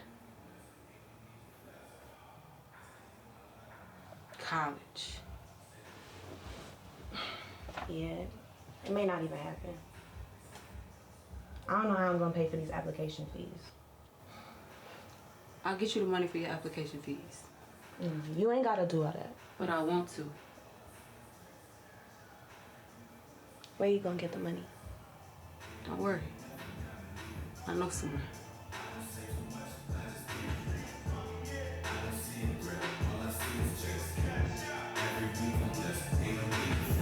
All right, so what I'm saying is it's gonna be a good ass plan. You gonna get your cut, I'm gonna get my cut. We can be good. Like, marathon store, but we go to the. I mean, didn't you just roll us with? Come on, man. You know we got this. Nice of you to finally join us. I was in the library. What's all this? As I was saying, Trey said they're going to Vegas on Friday. I mean, Freddie gonna be the only one home, which means we get in, get the money, get the weed, and get out in under 10 minutes. I don't know, Chili. They got an alarm system? Do they got dogs? Freddie gonna do whatever we say, especially with this in his face. How you gonna do that to Freddie and Trey? We know them. And what about they granny? It's her house. She'll just blame it on Freddie. He shouldn't be selling drugs at his granny house, no way.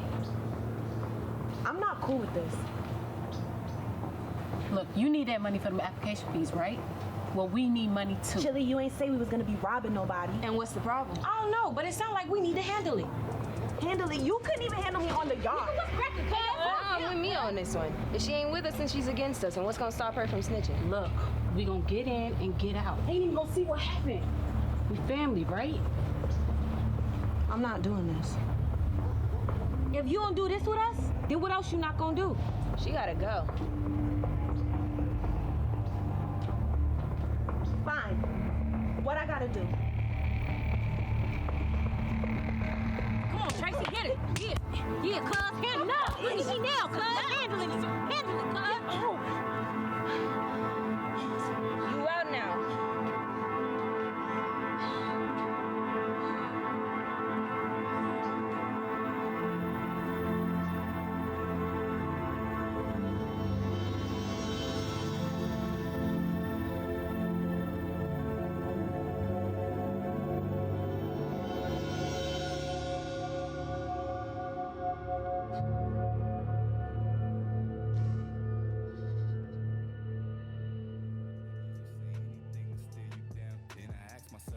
You say matter a year from now. Hell no. They've been named enough and I believe it. I believe it. I don't say too much, I just peep it. See him talking. I don't see a threat, all I see is checks. Cash out. Every week I'm blessed, ain't no need to flex. Hell no. They've been hating enough and I believe it. I believe it. I don't say too much, I just peep it. See him talking. My goodness, yo, that was Blue Laces. And I am so excited to bring to the stage Britt Banks. Britt. Yeah, come on. And listen, I am excited to just give you an opportunity to introduce yourself, to celebrate this film, Blue Laces. I did hear a little bit about the fact that we had a little bit of viral sensation, and you also made this during COVID. So tell us about this story, about you as a filmmaker. Share with the folks who are tuning in. Hi, everyone. Like you said, I'm Britt Banks, and I've been making films since 2015. I always say my origin story was when I was a kid and in theater and performing arts and everything, and just really wondering where I fit in as an adult. I didn't want to be on the stage anymore. I definitely didn't want to act, but I always had this love and this passion for film. And so it turned out I was destined to be behind the camera. I think a lot of people end up figuring that out later in life. So I made a few short films early on. And then I made my first real short film. It's titled Thick, and it was about the aftermath of police brutality. So COVID hit, like you said. And like many creatives, we were all kind of in this bubble wondering what next. We can't create. We felt kind of trapped in a sense. And so as soon as the restrictions lifted a little bit, we decided, you know what? Does anybody have anything? So we learned the COVID protocols and we all came together. And it was just some buddies of mine. This actually was a passion project that probably would have never seen the light of day if it hadn't have been for that question. Do we have anything? So we came together, I think 6 months after COVID began. We followed the protocols. Everything was done via Zoom as far as pre-production goes. And then when we met up, everyone has such chemistry. So we just thought, you know what, I think this is going to be a blessed project. And so you can see it on screen. Yeah, I really felt blessed throughout this entire production, from pre-production on to post-production. Like I said, there was a lot of chemistry and synergy. Everyone was really passionate about it. And I decided from that point on, I only want to work with people who are passionate about the project. There's a lot of good themes throughout. We were able to knock it out of the park. It's a 10-minute short, but we focused on police brutality, which is something that I've experienced within my family. So I talk about it a lot in my work. We also focused on friendship, and how friendship breakups can be just as painful as intimate ones. And of course, loyalty. These are, 4 teenage girl Crips. So loyalty and is a huge part of gang membership. And so I was just really excited to be able to shoot this in my hometown on the north side of Long Beach, California. And everything went well, especially for the time that we shot it. Absolutely. I mean, I just want to shout out a couple of things.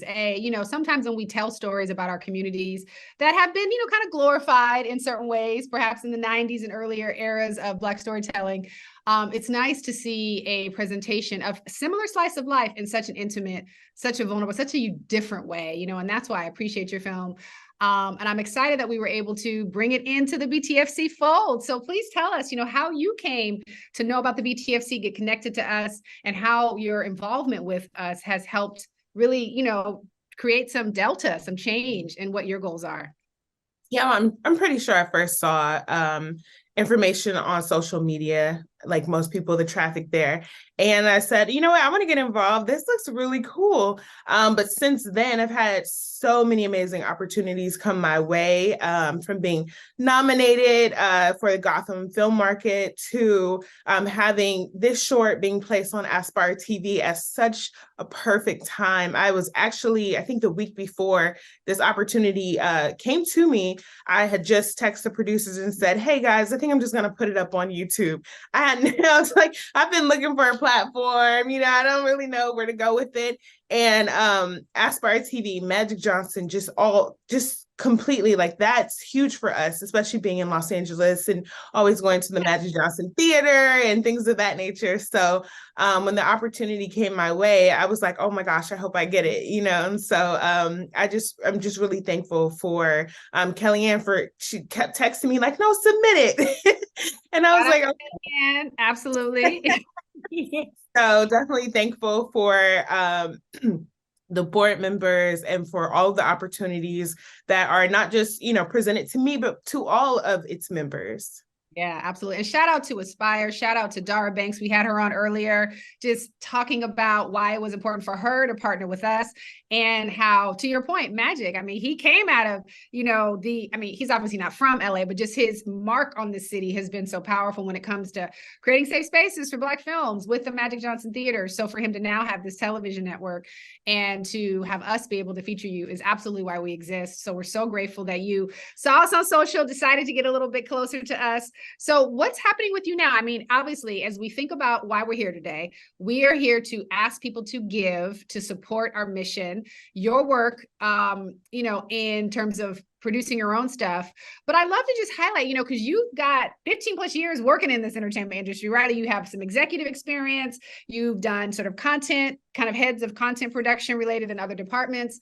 So you are not somebody who's new to this game. And yet you still, obviously, we're about to, not for lack of a better word, kind of put your content out there just because you had no other real idea of what to do next. So for somebody who maybe has been in the business for a little bit, who has all this experience and might be asking, I don't know what to do next, what words do you have for them related to how the BTFC helps you? I feel like the main thing to consider and also to focus on is just hope. Being optimistic, being hopeful, and looking at the glass as half full instead of half empty. And the best thing that I can relate to that is a lot of this business is about networking and connections and who you know. I mean, you got a little bit of grind, a little bit of luck as well in there. But when you think about it, it's kind of something that feels like it's not attainable if it's just about who you know. And so I had to stop limiting the who you know and use that optimism and use that hope and look at the glass as half full instead of half empty, and get out there and network and do the work, and honestly, Black TV and film, that's part of looking at the glasses half full. There's this huge network. There's so many opportunities. They're posted weekly. They're sent via email. You know, everyone is approachable and friendly. You can reach out. So I think that in connection to your network, and why everyone should give is because you're helping so many filmmakers like myself who have been in the game for a while and who are just starting out. Yes, I love it. All right, Britt, we got to go, but real quick, what is your handle? Where can people find out about you, what you're working on next? It's just my name, which is Britt, Britt Banks, Banks. Kept it real simple for everybody.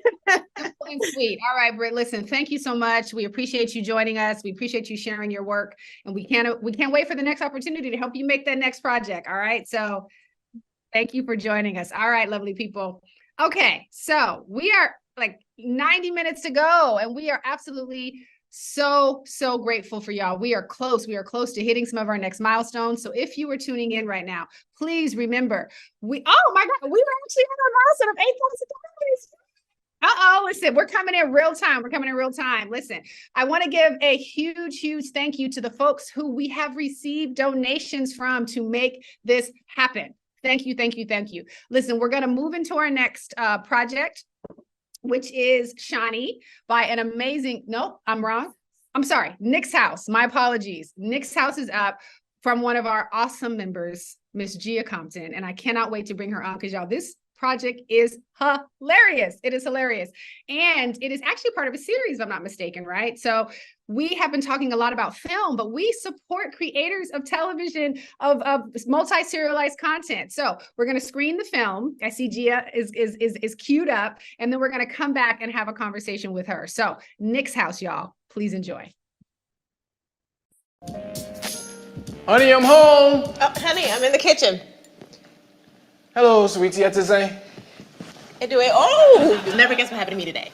Wait, you got a promotion and you're moving to Ghana without us? Well, how'd you know? Wait, you're moving to Ghana without us?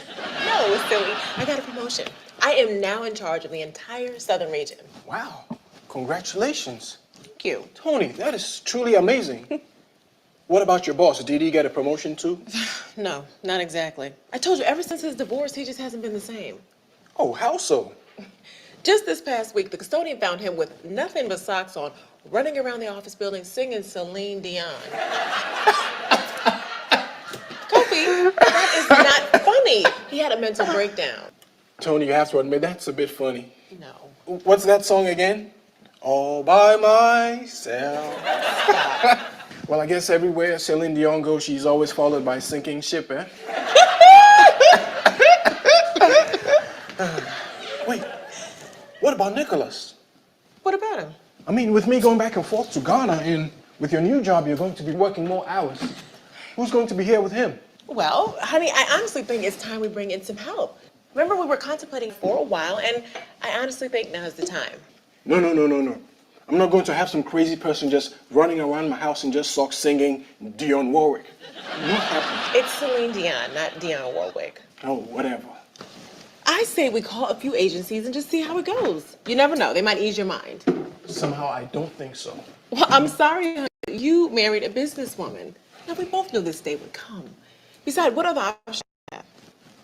Oh, we can always fly my mother in from Ghana. She can stay in the room next to Nicholas. Problem solved. No, and no. Kobe, there is no way that woman is staying in my house. None. Now, I'm going to find a few agencies. Tony, are you upset about what happened at the wedding? It's been several years. I'm sorry, did you forget she invited your ex-fiance as her plus one?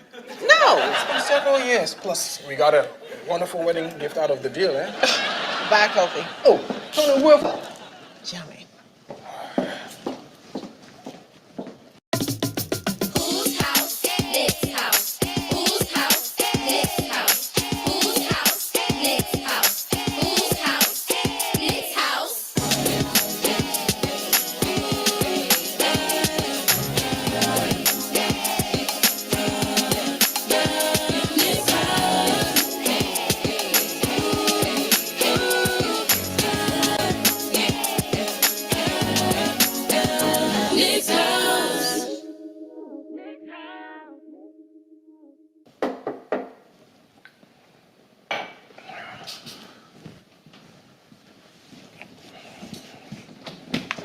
Gladys, what are you doing here? Here.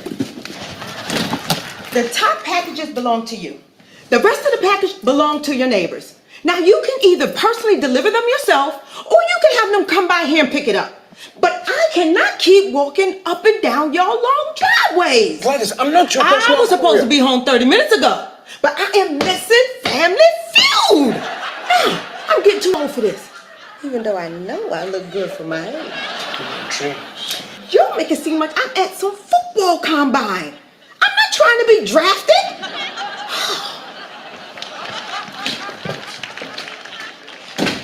Just happened.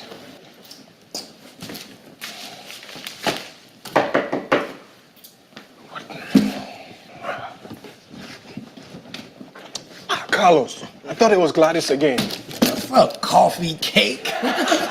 Last time somebody handed me some packages, I ended up with a cellmate named the Big Whopper.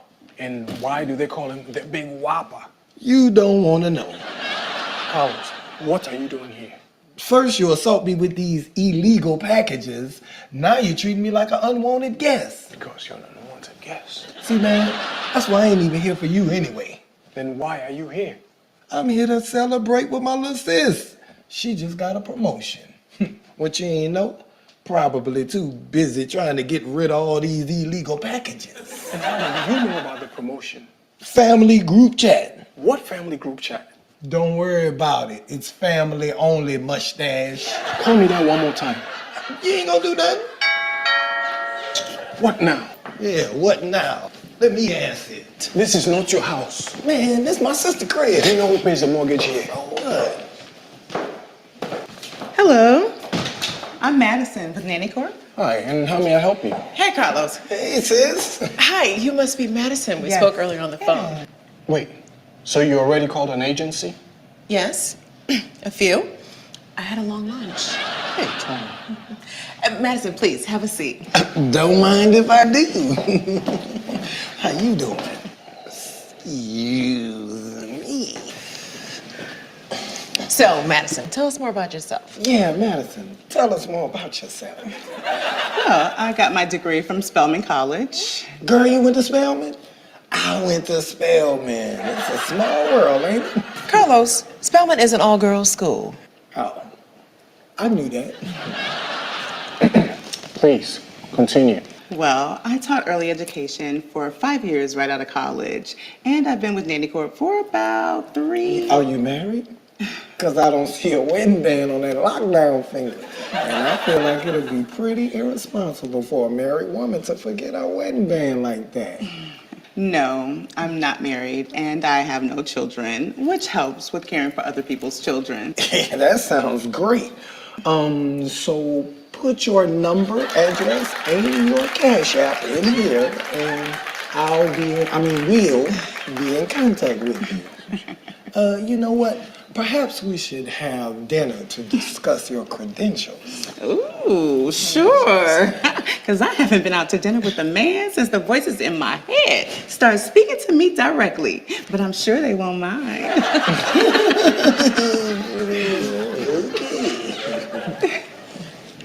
So I see here that you're a grandmother. Do you think you'll have enough energy to take care of a 10-year-old? Ma'am? Hey, man, she done fell asleep. Do you like what you see?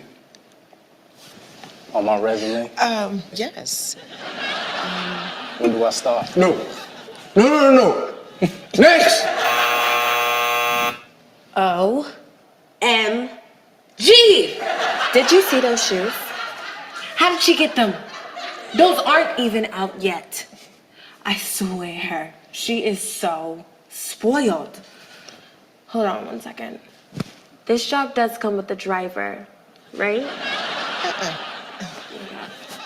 But did you see those shoes? Bruh, that was crazy. So what y'all gonna do now? I don't know.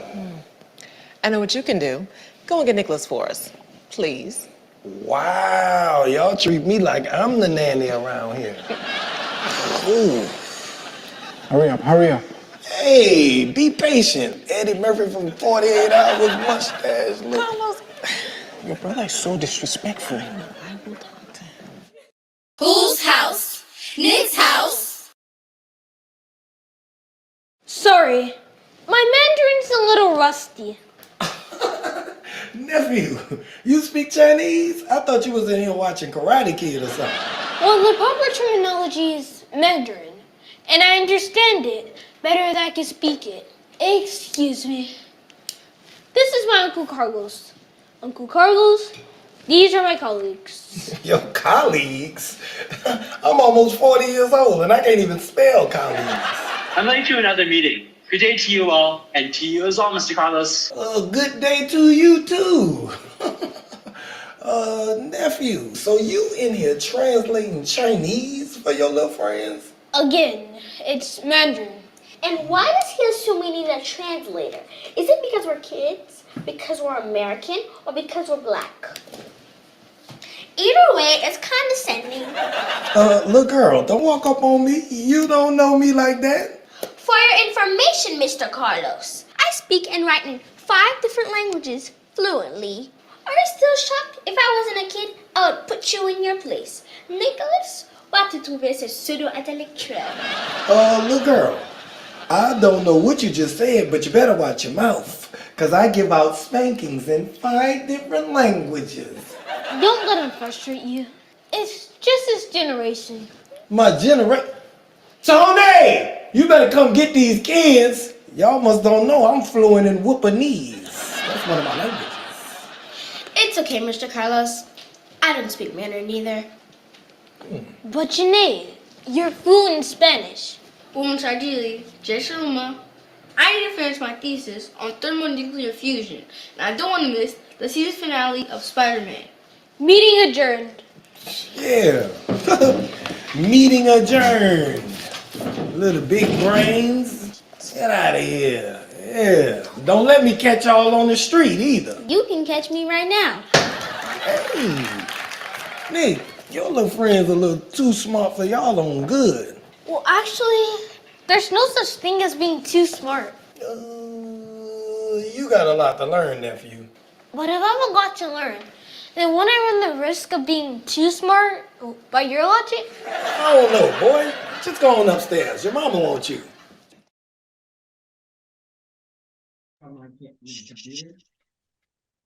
Oh my goodness. Gia, come on, please. Come on. First of all, the whole room back here is rolling.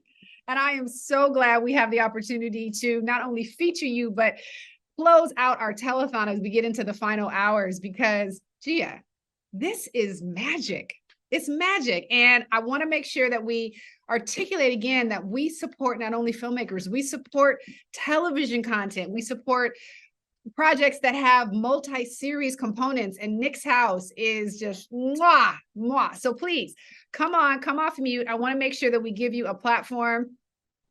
Gia is a strategist. She's an attorney. She's been an avid supporter of the arts. She is also one of the folks behind this amazing project, Nick's House. So welcome. Please tell us a little bit more about how y'all made this project, how you brought it together. That's what I want to know.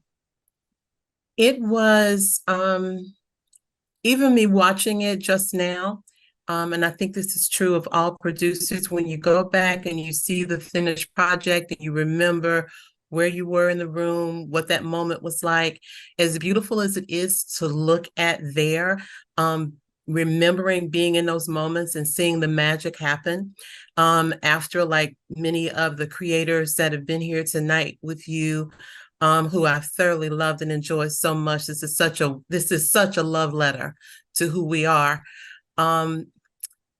We did all of the rehearsals via Zoom. And we went back and ran lines with each other. Afterward, we put in the work because we knew we didn't have the organic experience of being in the room together. So it's going to take a little bit more. But essentially, for me, who, as an attorney for many years, I represented nightclubs, I represented musicians, but I was a creative that went to law school. And so I knew that at some point that this would be where, I would place my hand. And I had done documentary filmmaking, but for me, this was a proof of concept to be able to produce in this space. And the importance, I think, of everything that's been said tonight was that in pulling the crew together, I was able to bring in people who I typically select my clients this way. Some people, feel that they select the attorney. I select my clients as well. There are people that I want to sit down and vibe with. I want to drink coffee with them. I want to have reciprocity and exchange with. And so many of the folks that came in as assistant directors, as talent, as PAs, were people that I just rock with because I liked them and I knew that they would come in and give their best. And building laterally, because so many times with my clients, they'll always say, or people will say to them, you're in Atlanta, you guys got to get with Tyler Perry. Well, there's one Tyler Perry, but there are all of us. And I'm sitting next to the next Tyler Perry. I'm sitting next to the next Ava DuVernay. I'm sitting next to who's got next all the time. And I think, having the gift of discernment, of being able to recognize what's good, that I was able to call folk and say, this is for you. Come on and let's do this thing. And of course, the star of the show, Nicholas, was a young man that I had known for a while and just saw so much and continued to see so much in him that I felt like, yeah, we can do this. So, we took 4 days and we shot it in 2.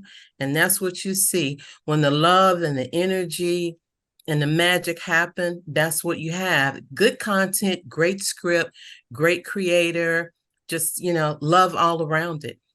I mean, and it shows, Gia, it shows seriously from what we just experienced. And that was just the first, episode. We know that there's multiple ones, but, I just want to take a moment to just acknowledge something you just said, because you said, I see people, right? You've been doing this for a minute. You came to the BTFC with this project already done, right? And so you, in your brilliance, are, I think, a direct example of what we aim to do with the BTFC. Where when we see people like you, and we see you.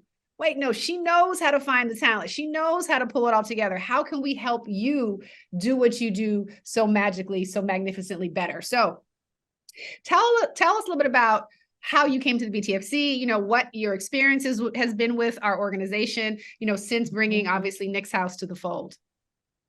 I've absolutely loved it. Several years ago, I was asked to do some research for the Georgia legislature. It's when everyone was talking about Atlanta was the new Hollywood, and there was so much around economic development and the multi-billion-dollar industry it was. And the legislator had asked the question of how are minorities participating in this economic development? And so a study committee was brought about, and I was asked to do some research for it. And at the end of it, I came up with several pages of recommendations about how we could improve minority participation in it. And they went nowhere. They're buried somewhere in the world and on my computer, but they went nowhere. And so for that, I felt, I can see this and feel sad about it, or I can do something about it. And I wanted to reach out into ecosystems where I felt like they were perhaps further developed, more along. And in doing so, I came across the Black TV and Film Collective and felt immediately at home. The energy was wonderful. Oh my gosh, the speaker series, the office hours, the moments in which, I maybe being at another part in my journey could just say, I need to just get naked for a minute and tell you who I am and what I'm experiencing and be heard without filter, without needing to explain anything or be explained away, and be able to leave that conversation and feel like I'm still in this. I'm here. I'm continuing to push forward. And a number of great things happen, but I think the best for me now is that all of those cumulative experiences, and now I still have projects in which I'm working as a producer on, I knew from the music industry, and I saw it here as well, that women don't get put on a lot of times unless a woman puts them on. I need to be in the position to put women on. Other voices don't get heard unless someone is there that cares about those voices. I need to be in a position where I can put those people on. So I was, within the past 6 months, placed as the chief counsel and head of business affairs and chief of staff at a film studio in Atlanta. And Yes. so now I am able to directly say, bring me your projects. Love Let it. us see if it fits in the slate. And Love the it. name of it is Our Studios, and it's all in the word. It's ours. So it's Our- all about our stories, our way, how we want to tell it. So that's the complete journey, and all of that fortified by the great relationships that I've made with people here in this community.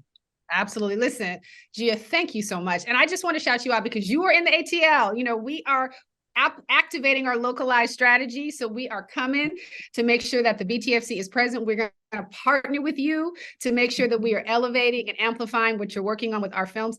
And thank you. Thank you for just being the epitome of what we are trying to make happen. So if anybody is tuning in, please, your donations today help us elevate people like Gia, potential future partnerships in our cities like Atlanta, and we encourage you to continue to give tonight. We got a little bit over an hour left to go, and we are ready to rock and roll. So Gia, thank you so much. Thank you for sharing Nick's House with us. You just real quick, where can people see more of it? Real quick, 5 seconds. We're in development right now. We've got, a lot of stuff going on around it because he's quite a busy kid, but keep watching, keep following us. We'll be putting it out. All right. Well, and follow the BTFC because you will hear more about it. So thank you, Gia. We really appreciate you. Good night. Have a good night. Definitely. Awesome. All right. We are keeping the stuff going. And I just want to shout out again, once again, we are at $8,000, y'all. We are at $8,000 and we have just over an hour left. Thank you to Lamu. Thank you to Sharika. Thank you to Sydney for coming in the clutch, y'all. We are going to finish this strong. We are not going to let anybody's donation go unacknowledged. And if you're on the East Coast, again, before you get into bed, there is still time to contribute.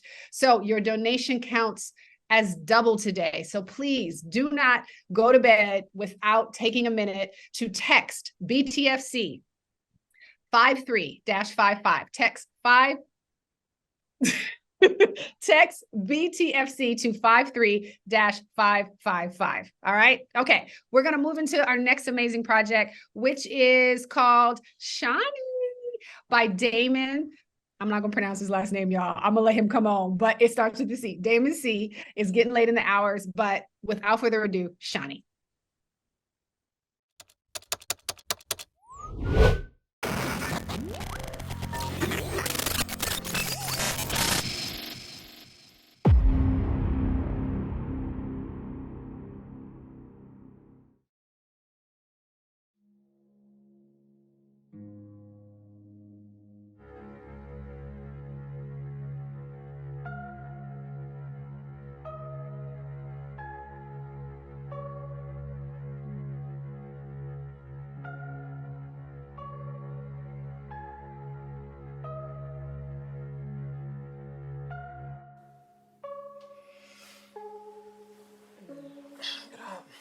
Good morning.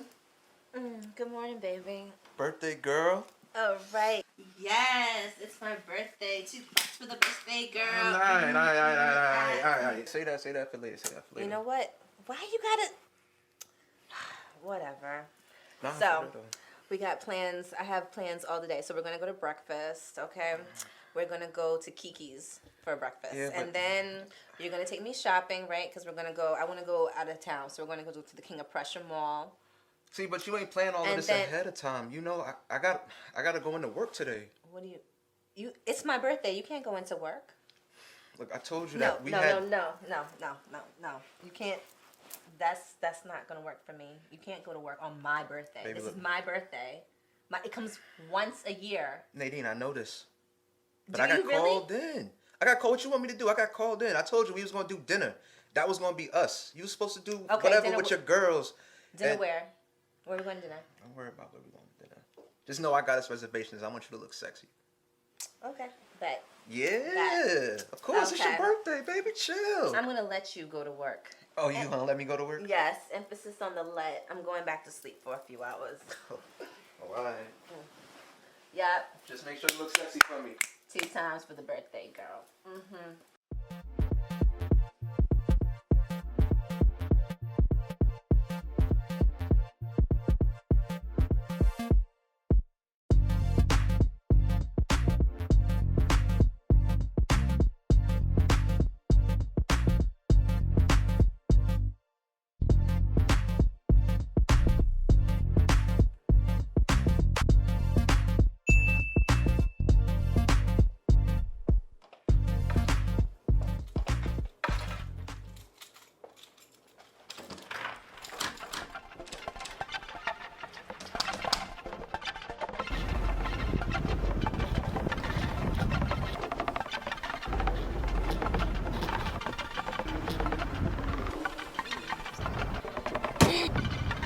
Hey, gorgeous.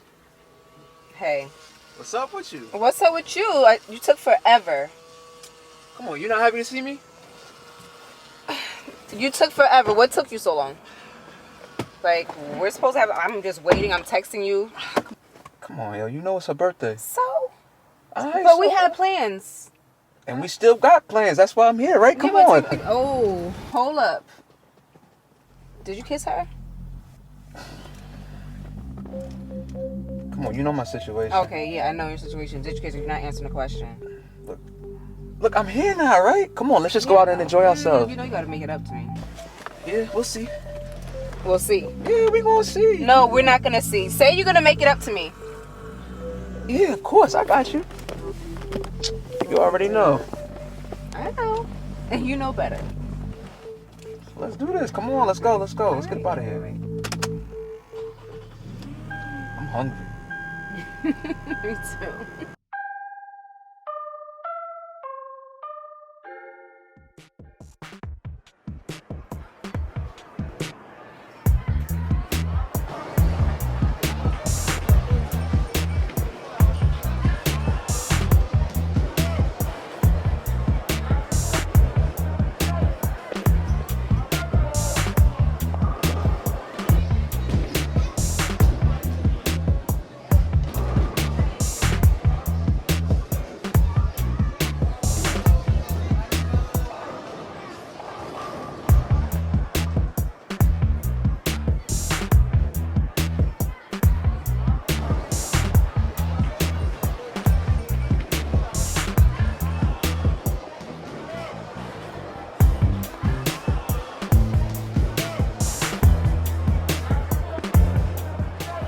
So you gonna clean up your spare? Yeah, but if I get the spare, you're gonna leave her, right? What you mean? Leave her? Why I gotta leave her? Yo, we having a good time. Why you gotta come with that bullshit? You know what? No, you know my situation. You know that ain't about to happen. Well, just come on. Clean up this spare and we'll talk about it. You're gonna do it? Man, we'll talk about it. You're gonna do it? We'll talk about it. We'll talk about it. Okay. Well, come on. I do that. You're gonna leave? Just come on. Okay. I'm serious. Come on. All right.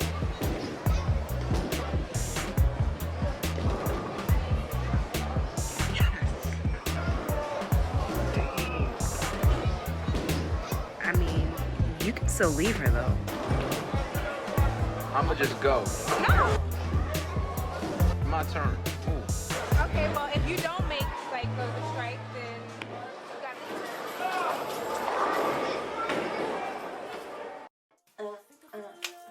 Two times. Oh yeah. 2 times as a big girl. 2 times. 2 times. Oh yeah. It's your birthday. Get down. Gonna be gorgeous, girl. What? 33 never looked so good. Ow.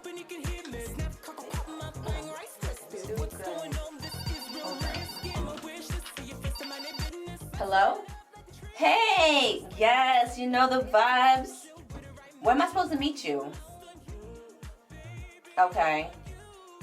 That's about 20 minutes from here? Okay. I will be there shortly. Yes. Love you. I'll talk to you soon. Well, I'll see you soon. Okay. Yes, we about to turn up. Okay. Bye. Love you.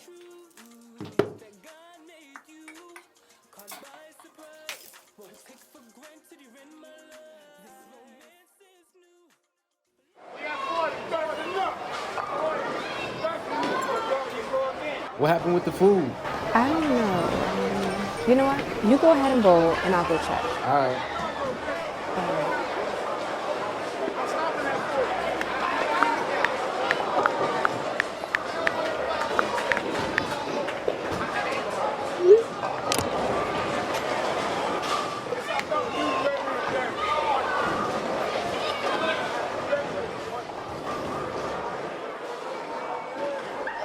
What's up, girl?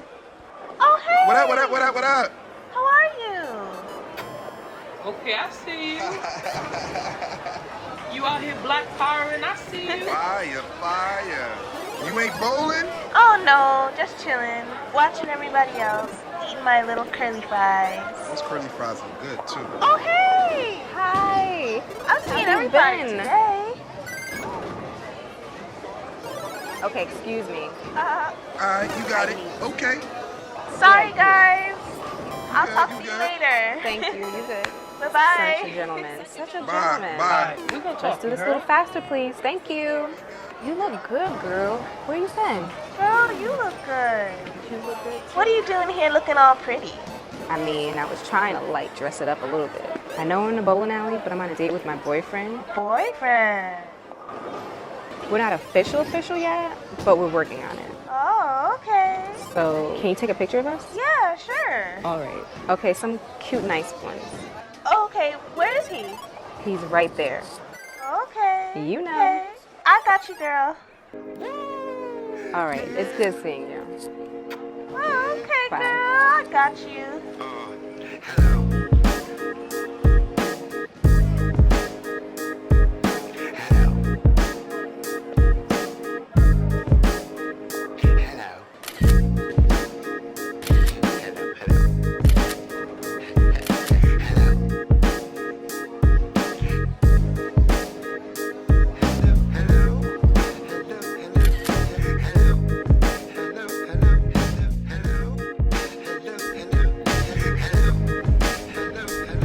Oh my god, babe, this place is perfect.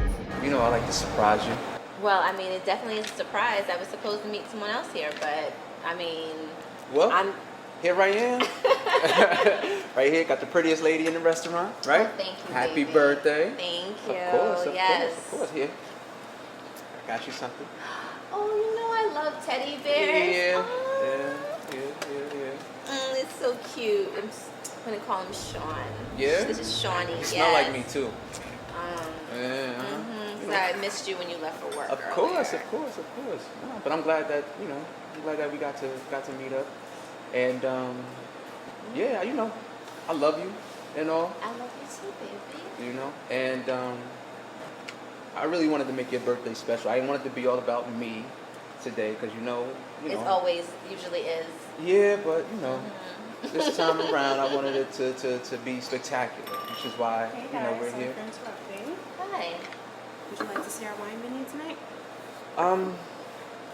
We need a couple minutes, right? Well, champagne, but a little bit longer for. Yeah, definitely some I'll be champagne. right over here whenever you guys are ready. Thank you. Thank you. Appreciate it. Yeah, but like I was saying, you know how much I love you, right? Yes. And you know, it's your birthday. It is.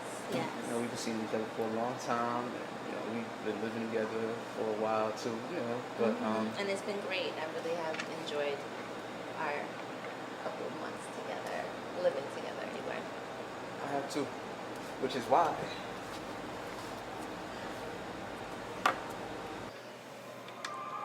Don't, Sean. Is that what I think it is? It ain't a necklace.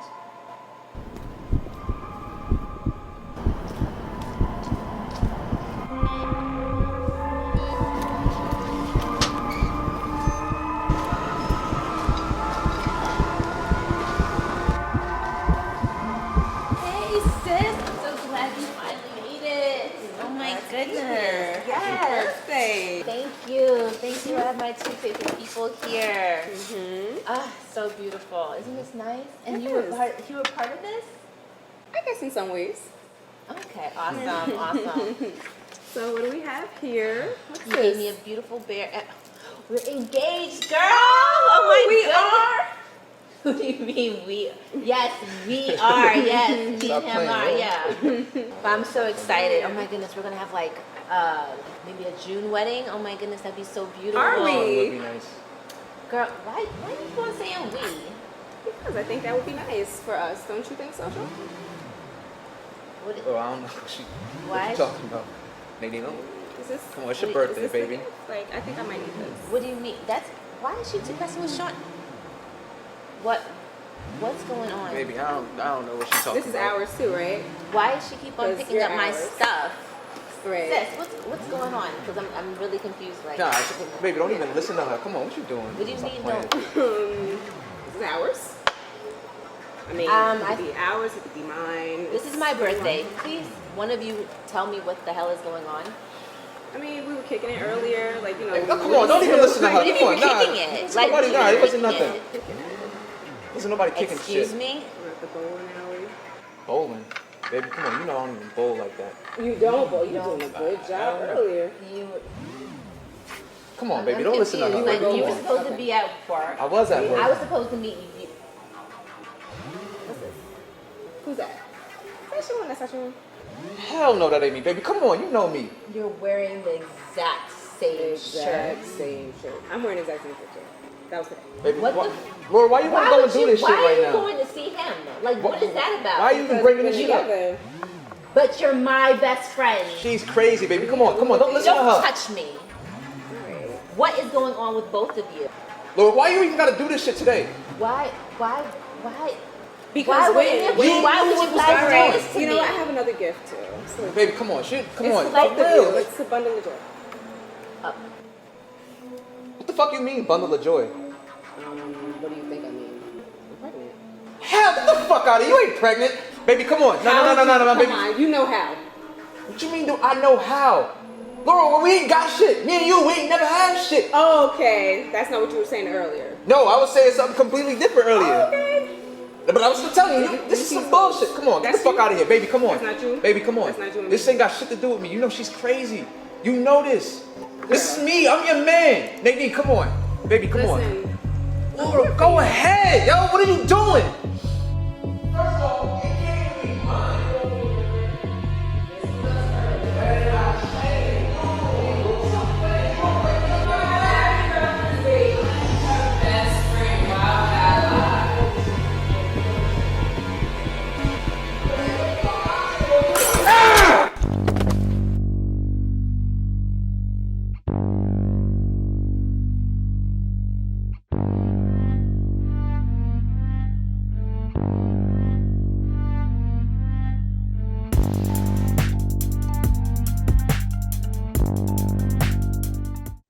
Yo, that was Shawnee. And listen, let me invite Damon Clendenin on, the person behind this amazing content.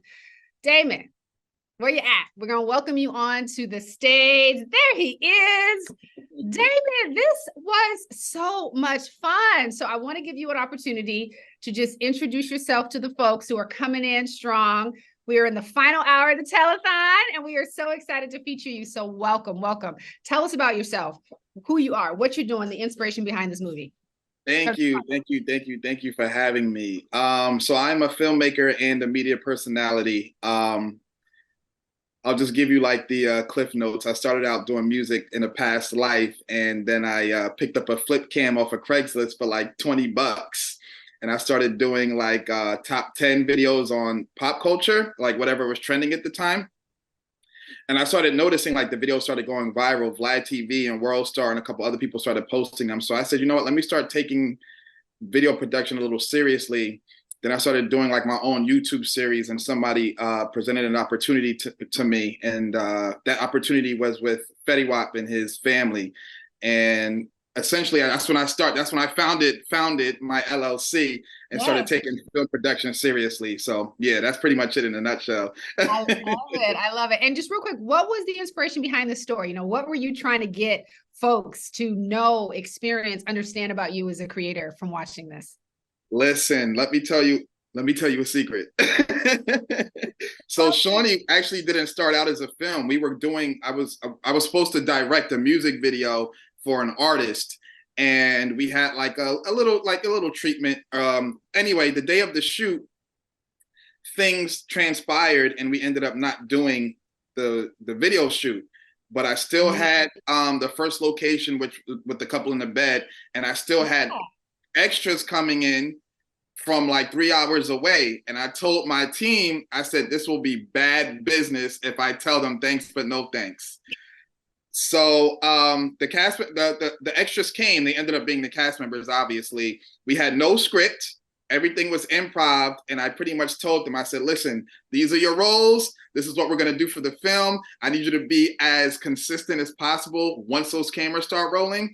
So while my team was like directing and, shooting, I had to put my producer hat on and get the other location. So it was like very Very, very on the go, but we got it done. It's in your blood. Clearly, it's in your blood. Listen, that's what this is all about, being able to move and be responsive to last minute changes. That's what the BTFC is all about, being able to understand where you're coming in and how do we help amplify what you're doing. So listen, you are the prototype, as we like to say, given, our music roots that you came from. So how is the BTFC? How has your connection to us really helped you kind of go to the next level? Think about, your role as a creator, as a producer in a different way. Definitely. Well, I haven't been a member very long, but I think I came in just when the Aspire TV opportunity, I wasn't able to make the deadline. But I always saw that you guys always have things going on. And shout out to Yamoria, because she's the one that actually, I met up with her at the Hip Hop Film Festival. Well, we met at the Hip Hop Film Festival. And she was always just very active on her social media. And I would always be like, you know what? I love opportunities, and they're scarce out here. You know what I mean? And I was definitely looking at the glass half empty for a while. And, I had to change the mindset, just like the other filmmaker. I had to start thinking glass half full. So shout out to you guys, because you guys always have opportunities and you're definitely very resourceful. And it's just, as an independent filmmaker, you don't really have a lot of outlets to flourish. And you guys are definitely an outlet. So shout out to you. I've been there, Damon. Like, I'm an independent film producer. I've been there where it's like, how am I going to make this happen? And it's because I came in contact with folks even prior to the BTFC who helped me realize, no, there is possibility here. Obviously, the BTFC has been a huge part of my life. And I'm so happy, even though you are here. We are, because that's the truth. We don't, been in this game, new to this game. We are here because at the end of the day, we're looking for dope talent. We're looking for people who understand how to do it with limited resources and still have it be excellent. So listen, we are so excited we were able to host you, to share your work. So before we let you go, A, why should somebody support the BTFC today? And B, where can they find out about what else you're working on? First off, they gotta support, because where else are you gonna find this amazing talent from like Black filmmakers? Where else? It's like everything you see on social media is just like that's going viral on Tubi. It's not, it's not what is a reflection of what we offer. Support y'all, support them, and they provide opportunities. What else do you need? I love it. Go ahead. No, go ahead. Where can we find out more about you? You can find me on Instagram. It's ABWONUNO. That's ABWONUNO. I know it's long. I'm trying to get just AB, but there's a football player with that, so I don't think I can get rid of him. Listen, it's all about blocking and tackling and figuring out how to make it happen. So you keep messing with us, you keep rocking with us, we're going to figure out how to do that. So thank you so much for joining us. I love it. We appreciate you, and we can't wait to continue to support your work. All right. Have a good night. Thank you so much. You too. Thank you. Listen, you all, the dollars you give, we are now at $8,280. The dollars you give are going to have huge impact. And I'm going to show you our impact video so you can just see what we are doing with the dollars that you are giving us real time. All right. So enjoy.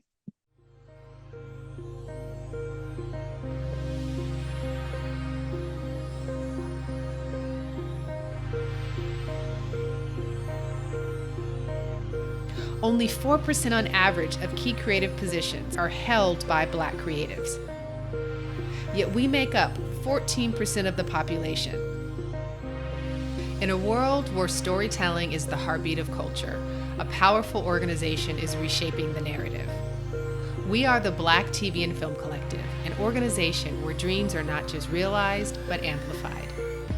Our manifesto is community, not charity. This statement embodies our mission to empower our members to see themselves as the architects or makers of their own destinies. We have over 3,000 members in our global community, with highest density chapters in New York, Los Angeles, and Atlanta. Since its founding, the Black TV and Film Collective continues to live out its mission to carve, develop, and support a pipeline for Black creatives to have sustainable careers in the film and television industry. The mission of the BTFC is to find opportunities for Black creators to create and maintain economically sustainable careers. Not only finding someone their first entry-level job, but their second, third, and fourth jobs. We are celebrating our 8th year working with partners that provide us with the capital to deliver over 50 events and serve over 1,200 Black creatives annually. From the writer's desk to the producer's chair, the collective is creating a ripple effect that's impossible to ignore by offering top-notch programming that helps Black mid-career writers, producers, and post-production creatives reach the next level in their professional goals. I've actually worked with a lot of the folks on several of my projects. The collective has been very supportive of me. Between 2019 and 2023, we have delivered over 221 craft development workshops, networking events, and learning conversations with award-winning writers, producers, union leaders, post-production houses, talent agents, and studio heads. We awarded producing fellowships to 8 competitively selected mid-level producers in the collective so they could make a film. Granted $50,000 each in support, our fellows further honed valuable leadership and production skills, plus gained vital credits that are essential to advancing to the next level. All of their completed film projects screened in premier film festivals across the country and also garnered global award recognition. We are not just breaking barriers, we are shattering them. We're here to help you make your work. That's not all. Our pipeline development partnerships with established networks and streamers are helping to further diversify employment in the industry from a socioeconomic, regional, and diversity perspective. It's been an awesome experience to get the support that I needed as a new producer to make it through the project. Through a partnership with Netflix, 2 BTFC members, Latasha Mercer and Elise St. Perot, were awarded script development deals to hone their projects with Netflix executives and participate in a showrunner training lab. Our partnership with Aspire TV gave 32 of our members the opportunity to screen their films to millions of homes across the country. With this exposure, each of these members can now say their work has aired on television. We need this more than ever. We need art and we need media and creative that speaks to the problems that we face on a human level. We can get lulled into a false sense of security thinking that all the battles to fight have already been won. And if you're a Black creative, you know that's simply not the case. Our BTFC Parody Project is setting the tone for keeping the entertainment industry accountable. We believe that Black creatives need to own the data, and we need to control the narrative. And together we can hold corporations accountable so we can achieve parity. We are creating the data set necessary to ensure that we are truly addressing the need and opportunity for additional workforce development within the film and television sectors. The Black TV and Film Collective isn't just a movement, it's a revolution. A revolution to help create more parity in the future of entertainment. We stand as a safe space and supportive community for mid-career Black creatives to level up and make their work. We are working every day to ensure that everyone's story gets a seat at the table. Please join us and be a part of a legacy in the making.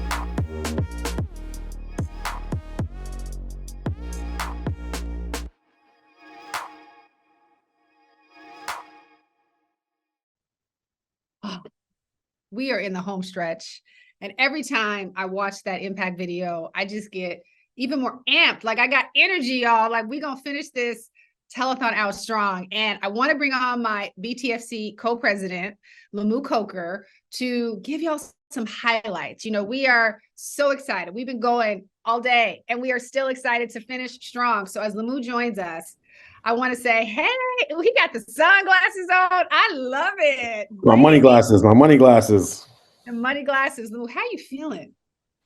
I'm feeling great. It's been a long day. Definitely a long day.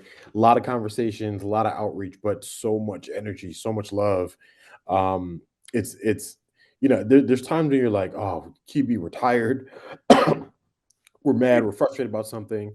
but days like this, you're like, oh wow, like people are giving us, us the BTFC, our flowers, and it's inspiring, and it's just like a battery in my back to keep going and keep doing like all the things that we're doing to, push forward and help our members, frankly. That's it, and this is a labor of love for Lamu and I. I mean, we are here volunteering our time. Lamu has a full-time job working for the Big G. I have a full-time job running my own company. It is because of this organization. It's because of the love that we have for this mission, obviously our members, that we are here. So again, I want to send a shout out because once again, we are at $8,280. Lamu, we have broken 8,000 and we still got a little bit under an hour to go. And we are going to claim that we can hit our goal of hitting 10,000. Make it rain. Listen, we're going to make it rain. Lamu going to put on his money-making glasses again, and we are going to keep it going. So we have less than an hour left. And I just want to shout out those who have gotten us this far. Yep. Newer donors, Kai, one of our board members. I love you. Thank you so much for making a donation. Kai is amazing. She is involved with our animation work. She is a phenomenal creator, story editor, helping to create amazing stories, bringing voices to the animation world. As I shouted out earlier, we have more fellowships coming online. We've been highlighting a lot of our success with our producers fellowships. But as I showed, Gia, we got somebody coming up next who also has been doing multi-episode content. We support writers who are doing episodic stuff, whether it be digital, whether it be on television. So I just want to celebrate Kai, and I just want to celebrate those folks who come from, not the film world, who are showing up, who are supporting us, and your dollars are allowing us to continue to invest in that part of our membership. Gia, listen, Gia is the truth. Gia came on, she shared her project, she gave us money. So Gia, we see you, celebrate you, we appreciate you, and your donation. Listen, if you are just tuning in, it is not too late. Your donation still counts. And again, every dollar you give is doubled because every dollar counts. To hit our board commitment. And Lamu and I are on the hook here, right? Exactly. I think about, as we raise these dollars, it's just like widening the possibilities of what we can do next year. We've talked about these writers fellowships. We talked about, expanding the producers fellowship. We talked about a new animation fellowship and working with different partners, across the country, New York, LA, St. Louis, for new partnerships. And as these dollars come in, I'm like, okay, wow. Now how do we take these dollars, focus on these new fellowships, and really support some of the members who are like, hey, I have interest in XYZ areas, like, can the BTFC help me? And I'm like, the short answer is yes. And then like we put together a structure how to do that and go and help those partners. So every dollar goes directly back into the organization. It goes directly to members who are getting projects off the ground. We're paying for submission fees, for occasionally travel, a lot of different things that support our members, whether it be through production, introductions. I'm so like I said before, so happy about the success we've had today, and I can't wait to start talking to members and follow up and like, all right, how can we help now? We've got some more dollars in our pockets. Absolutely. And I just want to maybe give you an opportunity also to just double down on our conversations about parity, right? Because at the end of the day, we are focusing on empowering our members so that they are ready, that they have the capacity, they have the mindset, they have the networks, they have the credits to be able to go into senior positions and move that needle, right? We are still it's not enough that we are only at 4%. Like there is so much abundance out here. There is so much opportunity. There's so many stories to be told. And as so many people who have joined us today have so eloquently stated, the world is better because Black stories exist. It is. Exactly. And so our work with the Parity Project is all about creating the data set to hold corporations accountable, to make sure. Why? Because you can't change what you can't measure. I mean, you highlight it. Go ahead. Yeah. Take it home. in during the conversation we had with Charlene Corley of Nielsen, who has generously donated to the BTFC and is one of our research partners for 2024. The short answer is you can't change what you can't measure. So we're going to be working with them and a variety of other partners to really get further the Parity Project's mission to expose the research on what's going on in media, what's happened with the strikes. What happened post strike, WGA and actor strike? Are people getting more jobs? And really studying these things and doing snippets every month to feedback our members, saying, "Hey, this is what the data is saying." People might be saying one thing, but this is what the data is saying. So, Absolutely. we so look forward to that piece next year. No, absolutely. I mean, and we just want to celebrate the early conversations. We're talking to people, the New York mayor's office, who's like, yo, we need the help. We're talking to obviously partners like Nielsen, who are already in the data business. Like we are doing it already. Your dollars are just going to allow us to move these conversations forward, right? So please text. You have enough time. Text BTFC to 53-555. Again, BTFC to 53-555. Y'all got to give me some love. We've been here since 9 a.m., y'all. So it is a testimony to just the power of this group that we are still able to articulate stuff, that we are still full of all the love. So, Lamu, I got to hop off because we got some more content to show. Yep. But in final words, just a plea on behalf, put the money-making glasses back on and take us out. Make it rain, then clear it out. From make it rain. I'm a little old chicken noodle soup song. Anyway, please, folks, we got less than an hour more. Let's push through. I'm so excited. I'm so thankful for today. But we've got bigger goals, bigger initiatives. We always want to do more. We always want to support our members as far as we can get. So every dollar counts, and we'll be in touch with you tomorrow, the day after, next week, next month, because we've got more to show you and to bring back to the larger group. I love it. I love it. I love it. All right, my friend, I'm gonna let you go. Thank you for hanging out with me. Keep them glasses on till the end of the night. We're gonna make it rain. Peace. Make it rain, folks. Make it rain. I love it. All right, lovely people. All right, y'all in with us for the final stretch, and we are finishing strong.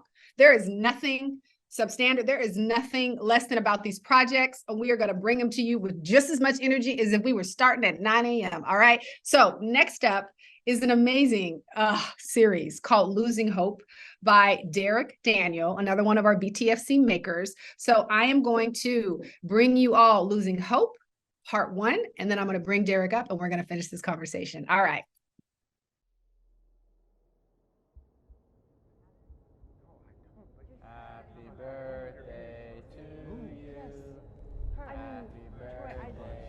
I'm not happy. He always has something smart to say.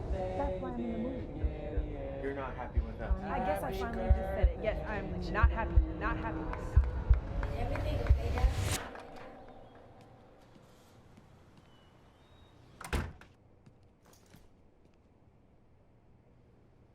Hey.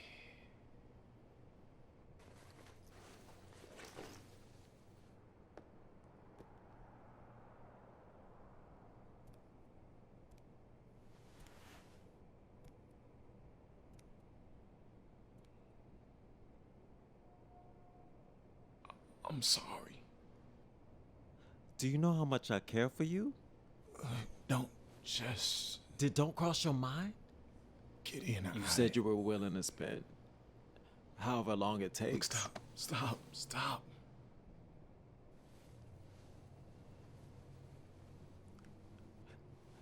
Look, you stop, you motherfucking liar.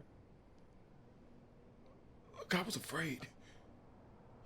Look, I'm so sorry.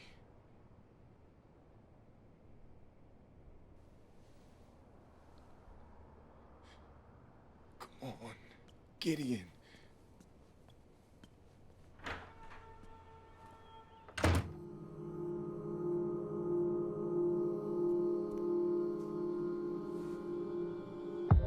I'm lost, afraid, hopeless, and jaded. Can't find my way. My time is wasted. Been struck too much, too soon. Suffocated. This pain is too deep.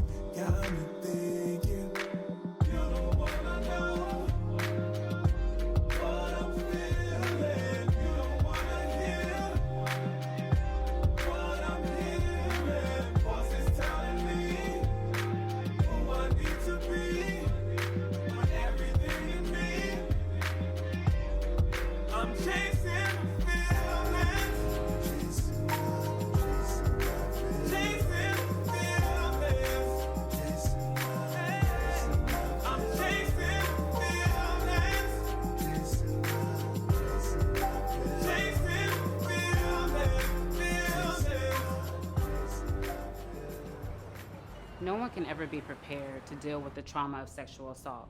However, we do need to be aware of the dangers and the predators that are lurking at our most vulnerable moments.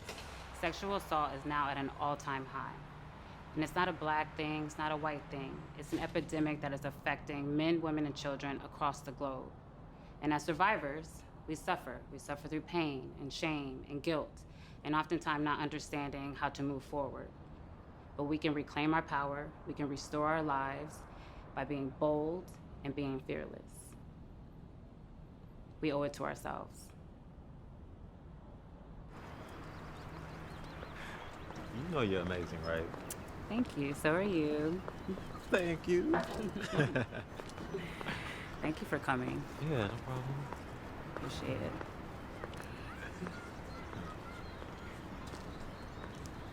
You okay? Yeah, of course.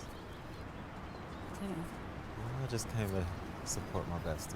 Bestie? Who says bestie anymore? Everybody does. But thank you so much for coming. It really means a lot to me. Yeah. You know I'm here for you, right? You better be. Oh, I better be? You better be.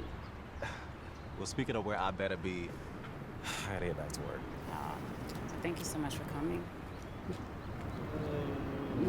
Of course. And have a beautiful day. Thank you. At work, that is. Bye.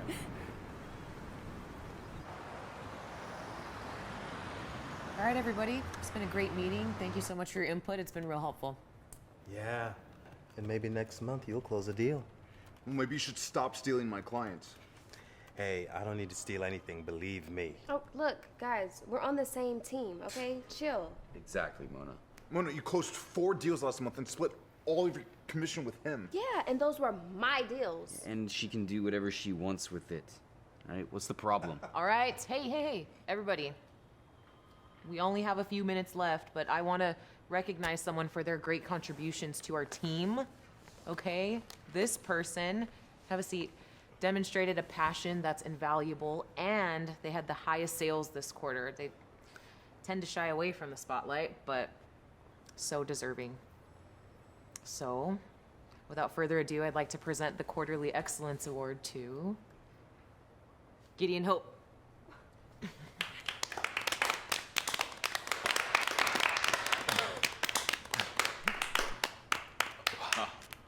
Oh.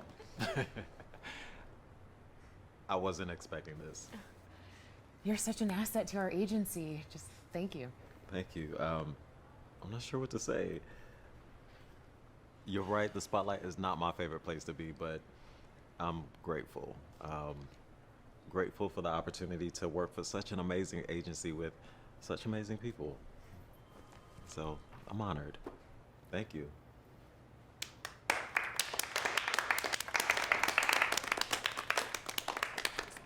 right, so is there anything else?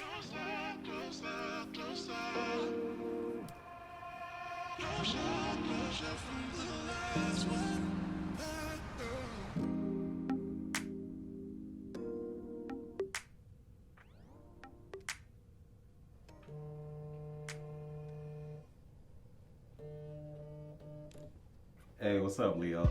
Yo, what up, my nigga? I told you not to call me that. All right, my brother. What's up? Just taking a bath. What? What'd you say? Turn down the music. Hold on.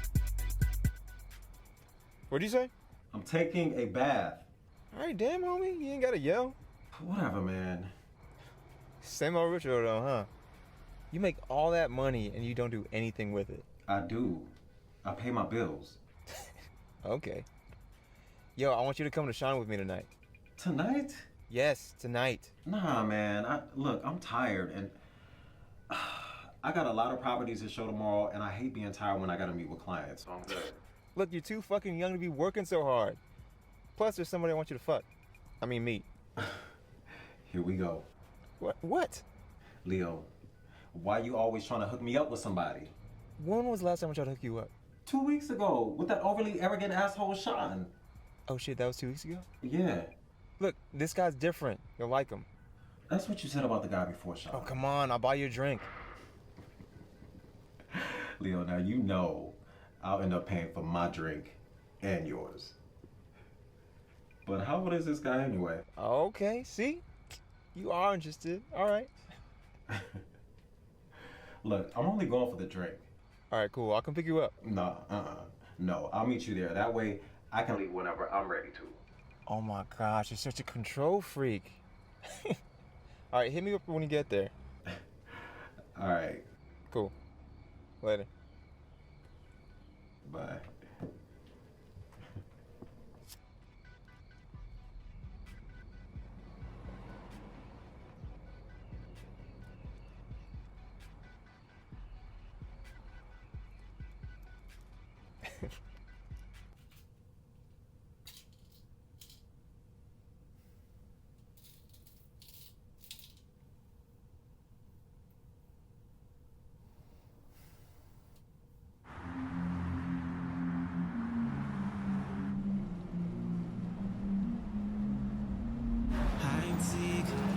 There you go. Now you feel me. Now you don't. Ghost on a nigga. Wants to get what I want from a nigga. That's not too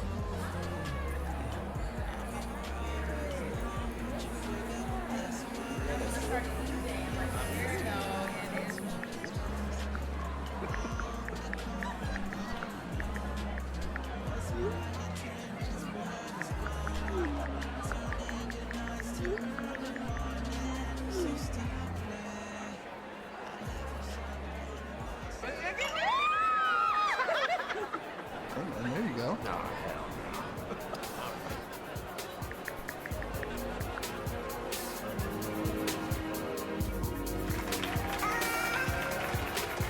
You said it is only for me, no. 'Cause you know you had a real one. You said that you wanna do right now. Now that we know you was wrong, it's alright. It's alright. It's alright. It's alright. You got yours. I got mine. Had your fun. I'll be fine. It's alright. It's alright. It's alright. It's okay. It's alright. It's alright. Had your fun. I'll be fine. It's alright. Be down for the ride. That's how. What do you like? It's alright. So whatever happened to that fine ass chick you went on that date with? I don't want to talk about it. Come on. No. I don't want to talk. Okay. So we're at dinner. Everything was great. Good conversation, good drinks. And then she More alcohol. Okay. Oh, I'm so sorry. Let's go.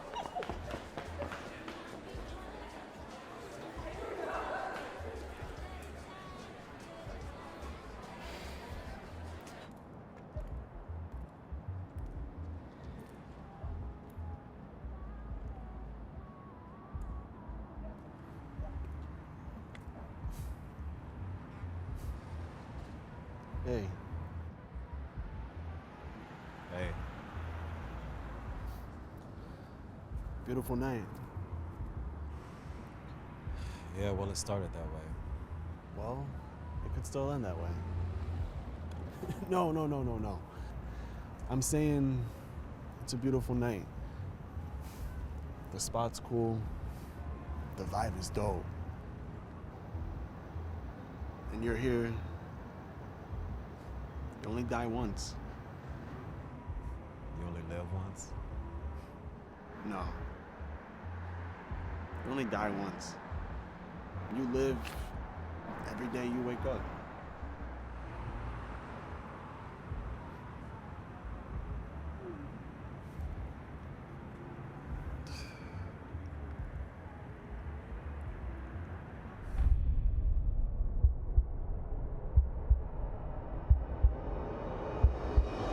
Hey man, have a good night, okay? Yeah.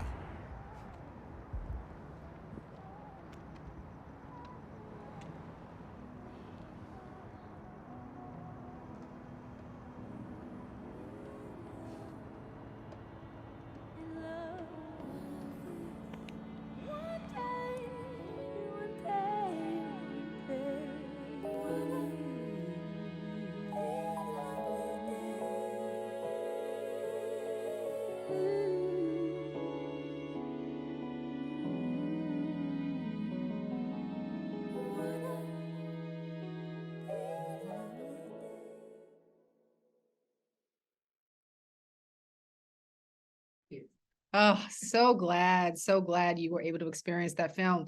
Derek, please join us. Welcome. Hey, I love it. I love it. I love it. dude, hello. I love to watch the work again because it's just like, yes, this is why we so we got a Bay Thanks Area so person much. in the house, first of all. Yes, We had a lot of yes. East Coast love. So I love the fact that we can finish strong by highlighting and celebrating your journey. I'm going to give you a chance to just tell us about this story, Losing Hope, why you decided to make this, the importance of it, and obviously who you are. Tell us about you. Yes. Thank you. Well, yeah, I actually started in music a bit. That was my number one love, still is my number one love, and was down that path, singing and also modeling, doing all that. Acting a little bit. My agents way back when would send me out on acting auditions, but it wasn't really my passion. It wasn't something that I was, super excited about. It was always music. But I always did write, throughout my life. But it wasn't until a dating situation turned wrong where I got my heart broken. Source of so much. We calling this the love letters. Right. Create some trauma too that Right. Yeah, but just, it was kind of birthed out of a situation that just didn't work out, right? So, yeah, and I wrote this screenplay called Losing Hope, which initially was supposed to be a movie. And just wrote it, I guess, as therapy. And then a few years after writing it, I was like, let me take a little piece of it and just see what happens. Let me film it and see what happens. And here we are today. Here we So are. what you saw was number one of a 5-part, I guess, mini series that I call my proof of concept. So yeah. And we love the proof of concept. We love the proof of concept. And I mean, what I love about this story is that it explores the multidimensional, the intersectionality of what it means to be a Black creative. We got, obviously an African American, Latino kind of dynamic. We've got multiracial kind of homosexuality. It's like sexual identity conversations. We've got somebody who has dealt with assault, and what does that feel like sort of the formation of their identity. So why was it important for you to center this type of conversation, center this story in this specific project? Yeah. So for me personally, being able to tell a story that is founded in sexuality, so the same gender loving is something that I'd never explored until this project, and there's a need for it. But really, though I wrote the project years ago, it evolved because of the people that became part of my network, and understanding who they are, right? So obviously bringing in my friend Pedro, who plays Donnie, the Latino love interest, bringing in that, and then that element, and then later also kind of incorporating Spanish in later episodes, and then bringing in my friend Brianna, who was sexually assaulted in real life, and just learning more from her what her experience was and how it impacts so many people, and pulling that into the story, and just realizing overall that with media we have the power to tell stories that are impacting real people and people in our everyday lives, right? So that's just been my mission with this project, and moving forward with all of my projects. I want to make sure I'm touching on elements that I know people need to see on screen and that they can identify with, and hope that it helps with their healing process. So yeah. Theme of healing is so powerful. Seeing Yeah. yourself, the pathway of healing, and that's so powerful. So, we have a little bit of time left, and I'd love for you to do two things. Tell us why the BTFC needs to be supported, right? And also let us know where we can watch more of Losing Hope. Obviously, we told us this is the first of a 5-part series. So where can we learn more and experience this in full? Yes. Yeah, my relationship with the BTFC is very new. And I would say within the past couple of months, just the networking and the relationship building with, the whole team there has been invaluable. It's really given me an opportunity to meet other creatives as well as put my work out there, right? As someone who is an aspiring actor, writer, director, all of that, still my very, very early stages, this is truly helpful to help me share my work with the world and feel that I'm supported. So thank you guys tremendously for that. And yeah, I think what was the other part of your Where can we see the rest? Let us yes, know. okay, yeah. For, right? We want to make sure Definitely. people know that they can experience and receive more fuel and food for their souls.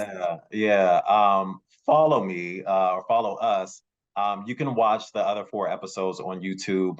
Just look up Losing Hope, a scripted series, or at Losing Hope series on YouTube, on all the social media platforms. So you should be able to find us. But yeah, that's definitely the way to get in touch with us and see what we're up to and stay in touch with some upcoming stuff. Working on a short film right now. So Yes. definitely follow us and we'll keep you updated. Yes, and hopefully we will see this on an even bigger platform, right? That's what we're here raising funds for Yeah. continue those partnerships, for distribution, for elevation. So thank you so much, Derek, for hanging Yeah, in, thank you. for making the final minutes of our telethon just as dope and fire filled. Yes. You can't wait to see you in the BTFC communities. And, we just celebrate you on this Giving Tuesday. So thank you for joining Thank you us. so much. Thank you guys. I really appreciate the support. Appreciate it. All right. Well, as Derek logs off, I am excited to share a conversation as we're rounding it out. Again, we've been bringing you members, funders, and we love our partners. And so we're going to bring you a conversation between the BTFC and one of our favorite partner organizations, New Filmmakers LA. So stay tuned. Oh, sorry. Okay. We're not ready to go yet. We live. We still finishing it up. As I share with you, we cannot do this work together. We are only as good as our biggest, as our community. And, we are at $8,280. I just want to continue to celebrate that. We have half an hour left. So if you tune in, please text BTFC 53-555 and give now. All right. We're going to tune into our conversation with our partner, New Filmmakers LA. All righty. Hey, everybody. Lemu Coker, co-president of the BTFC. Thank you so much for participating in today's Giving Tuesday telethon. Our core mission is to find opportunities for Black creators to create sustainable and long-lasting, economically sustainable careers. And this Giving Tuesday is helping us do that by bringing all of our content, all of our partners, and all the value from the BTFC to you, either new members, future members, or past members. So I'm super excited to introduce one of our close partners, Larry LeBeau. I'll let him introduce himself to this organization, and we'll take it from there. Hey everybody, happy Giving Tuesday. Larry LeBeau here from New Filmmakers LA. Super excited to be here to support Black TV and Film Collective, which is an awesome partner of NFMLA. Our nonprofit has been around for the last 16 years now, and we aim to support global content creators from all around the world. Diverse backgrounds, female, LGBTQ+. So having Black TV and Film Collective as one of our core partners has been incredible. We partnered together the first time a couple of years back, showcasing Black producers and content that was created through the Black TV and Film Collective at our festival. And it's so exciting to be here today and hopefully see some support come in some big ways for Black TV and Film Collective. Awesome. Thank you so much, Larry. So my first question for you is, given, the environment where DEI initiatives are, under attack, in an already tight environment, given the strikes and everything else going on, why do you think the BTFC's mission to support sustainable careers for mid-career Black writers and producers so necessary today? I think everybody deserves the opportunity to have access, and everybody deserves to feel represented in the media. Everybody deserves to be able to watch a movie or a TV show and see a version of themselves and their community and their background and their story on screen. And I think Black TV and Film Collective is giving people that opportunity. It's giving people that shot at creating content, at having their content showcased, at reaching audiences, with engaging with industry. These are all the things that are important. These are all the things that DEI groups within studios, within networks really are mandated to do, and Black TV Film Collective is doing just that. So it's critical. It's incredibly critical, the work that you guys are doing. You don't really find many other organizations that are walking the walk in the way that BTFC is doing it. So I would say it's paramount. It's incredibly important. Awesome. And that's amazing to hear from you, given that, as we aligned and we first met a couple years ago going over the Producers Fellowship, as soon as we met, I was like, oh, wow, this is an organization kind of in our same lane, in our same sphere, serving the same communities, because there are many different communities, but we are all in the same space about providing opportunities for those who historically haven't. And I think that's something that, I'm super happy to work with organizations like yourself and you specifically, as you've been an awesome partner and champion for us. So my next question would be, thinking about the telethon today. So it's the possibility of stories, a love letter to the BTFC. Like, what does that mean for you? I think it means visibility. I think it means opportunity. I think it means access. I think it means celebration. It's all of those things, right? So everything that a storyteller could want, everything that the community could want, everything that the entertainment industry could want. It's all bundled up here, right? So getting to see creators work, getting to hear from creators, getting to come together and celebrate the stories that are being made. I think that's what everybody can share in together. And I think that's what's really special about how you guys have built what's happening today and are, rallying the community around supporting that work. Yeah, awesome. I mean, and it's as we go through the day, I think it's becoming more and more clear about the value that we bring. I think we've done a great job of doing the work, and today is about showing that work.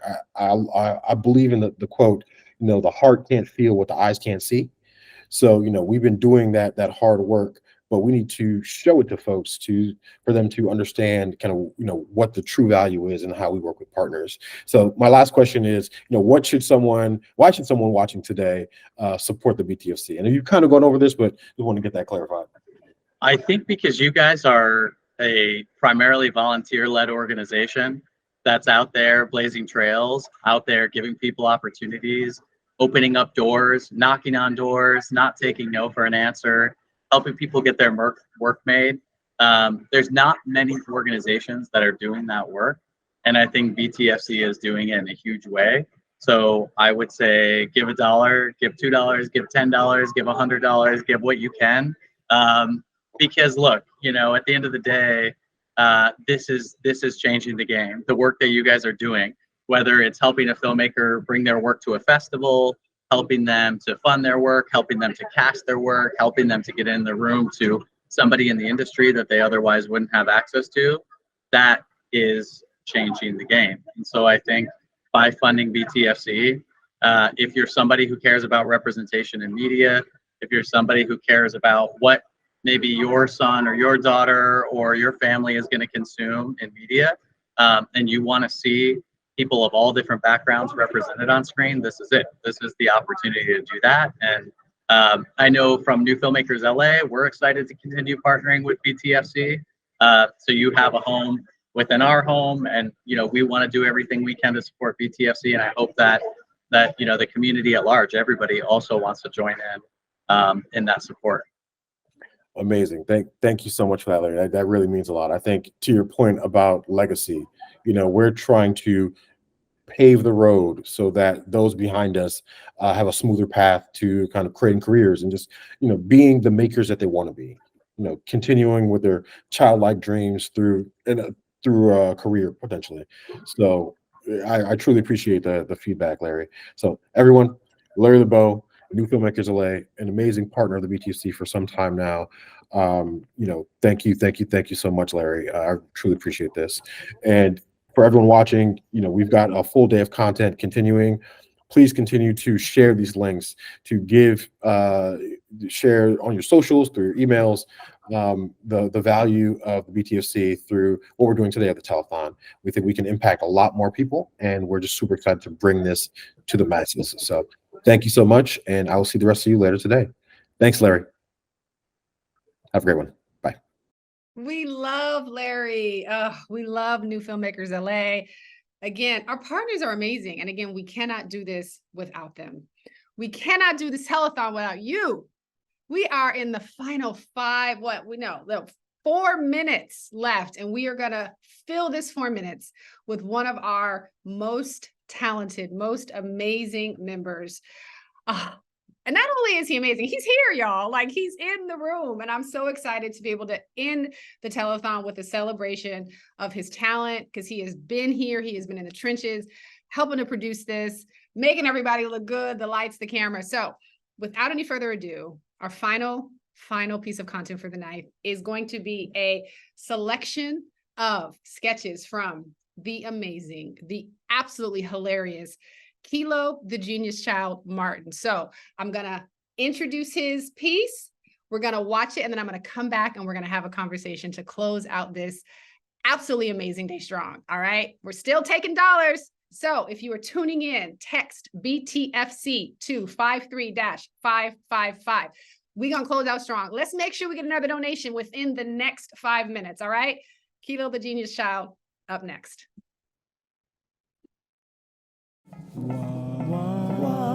Why people, why?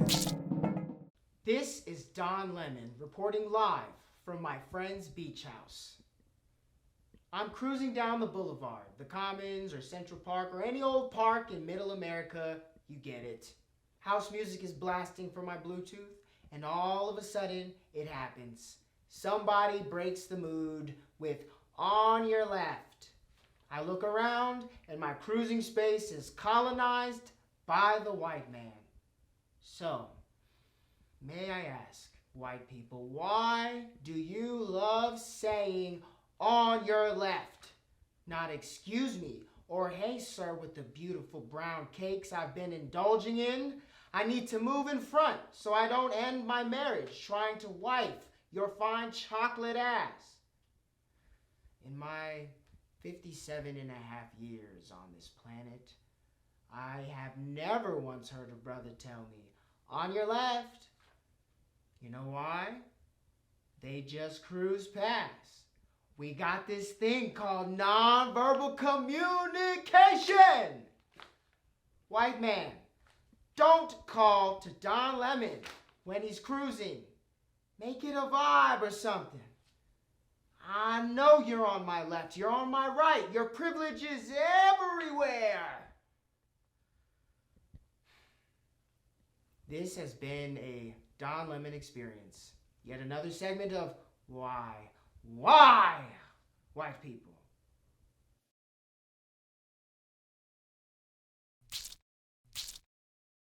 This is Don Lemon reporting to you live from my mama's porch. Don, now what's wrong with talkback? Haven't you enjoyed many informative talkbacks? Yes, but sometimes I'd like to just go the Fannie Lou Hamer home. So may I ask white people, why do you love talkbacks? Is it not enough to sign up for the Eventbrite, have to find parking and a good dog sitter that's not going to eat my Kung Pao chicken? So I stayed through the entire event and now there's talkback? Y'all love a talkback, but Don is giving you a clapback. I want to watch Sex in the City. I got all these streams I'm paying for. Now I just want to catch up with my girls. This has been a Don Lemon experience. Yet another segment of why white people.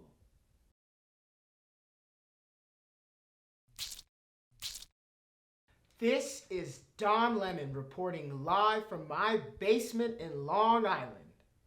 You are substituting a class, and there you are, off firing all those Anglo-Saxon names, and then you get to the ethnic name, and your chest gets tight. Peter, Michael, Brian, Susan, Henry, and then it's Daquan. And you go Day Aqua and... Now you flip that final triple axel and got 6-6 across the board. Might as well just ripped a fart in the room, because that is what it feels like when you can't pronounce a name. So may I ask, white people, why, white people, why do you love messing up black people's names? Is this your way of keeping us in place? My English might have some spice in it. I don't know. I want to pass out like the last time I went to Benihana. Don't get me wrong. I got plenty of white people's names wrong when I was on air.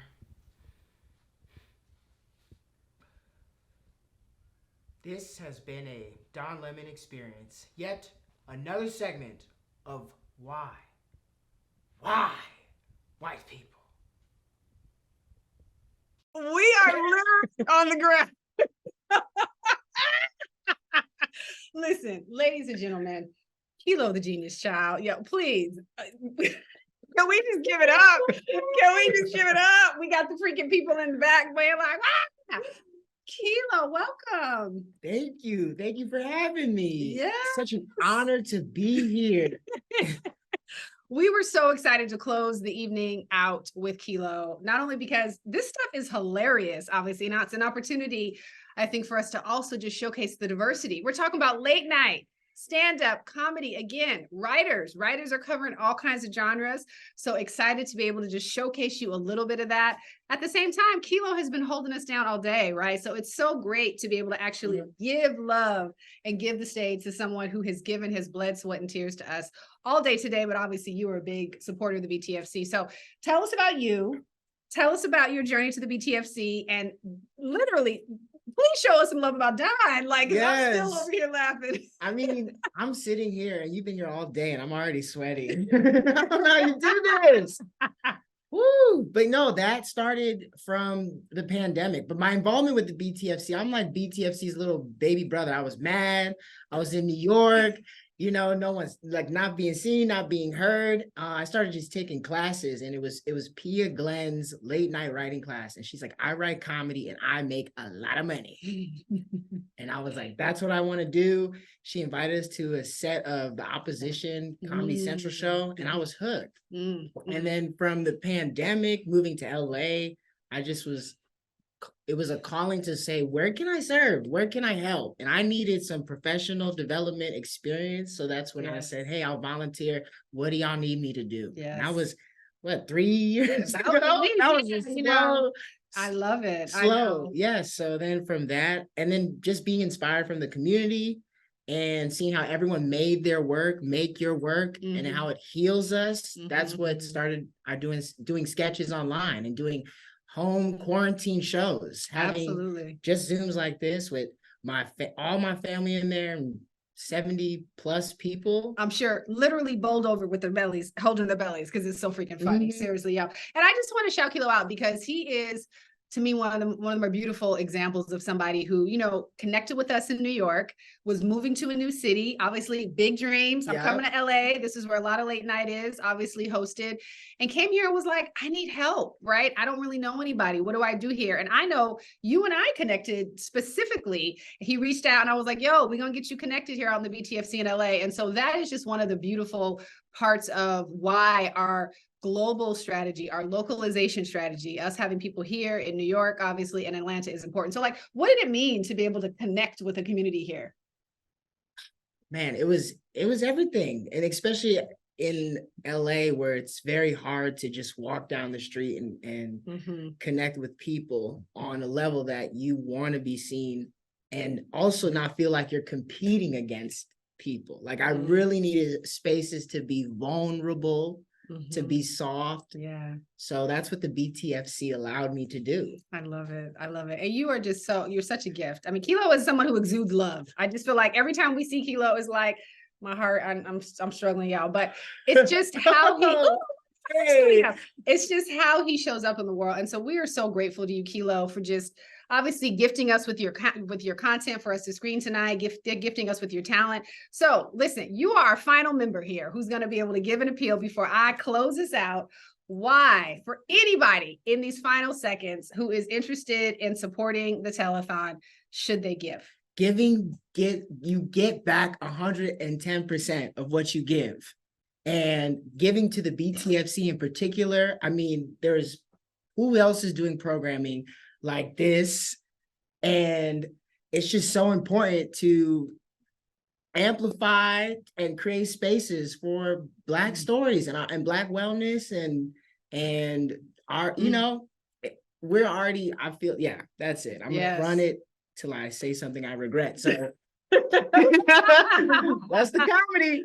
Listen, that's the comedy. I really, I highly recommend it. What you put in comes back. Absolutely. We're so abundant and needed. So thank you, Kilo. You know, and I just want to highlight, you know, love comes in many forms. You know, we've been out here all day talking about our love letter to the BTFC, highlighting all the ways we show love, whether it be in a comedic format, whether it be in a dramatic format, whether it be in a horror format, whether it be in creating communities for people to come together, be seen, be vulnerable, be healed. I mean, that is what we're here for today. So, you know, I'm about to close it out, Keila. You want to stay here or you want to hop off? It's up to you. You still sweating? Yeah, as long as you don't mind. We've already had to apologize to everybody. Listen, the room is not smelling that great, but we made it, y'all. We made it on the clock. All right. And I just got to give a big shout out to Derek. Thank you. Your donation put us at $8,350 raised today. Oh my gosh. Make me sweat. Listen, that is amazing. This is our first time doing this, you all. So for y'all to have come through, donated, told your friends, posted on social media, spread the link, let people know that we are here. Thank you. Thank you. I mean, we have been busting our butts. I know the rest of the room, we all up in here doing a little happy dance because this is amazing for us. Thank you to the 81 supporters that contributed today. 83. Oh my God, we're getting updates. Y'all coming in. Thank you to the 83 supporters that contributed today. Each one of you. Thank you. Each one of you. Thank you. Thank you. Thank you. But we ain't done, y'all. What? We are not done. Listen, we're going to keep this campaign going. So this is the beginning. This love letter is going to go through to the end of the year, y'all. We're going to keep this campaign open until the 31st of December. So if you feel like you need some more time to donate, we got you.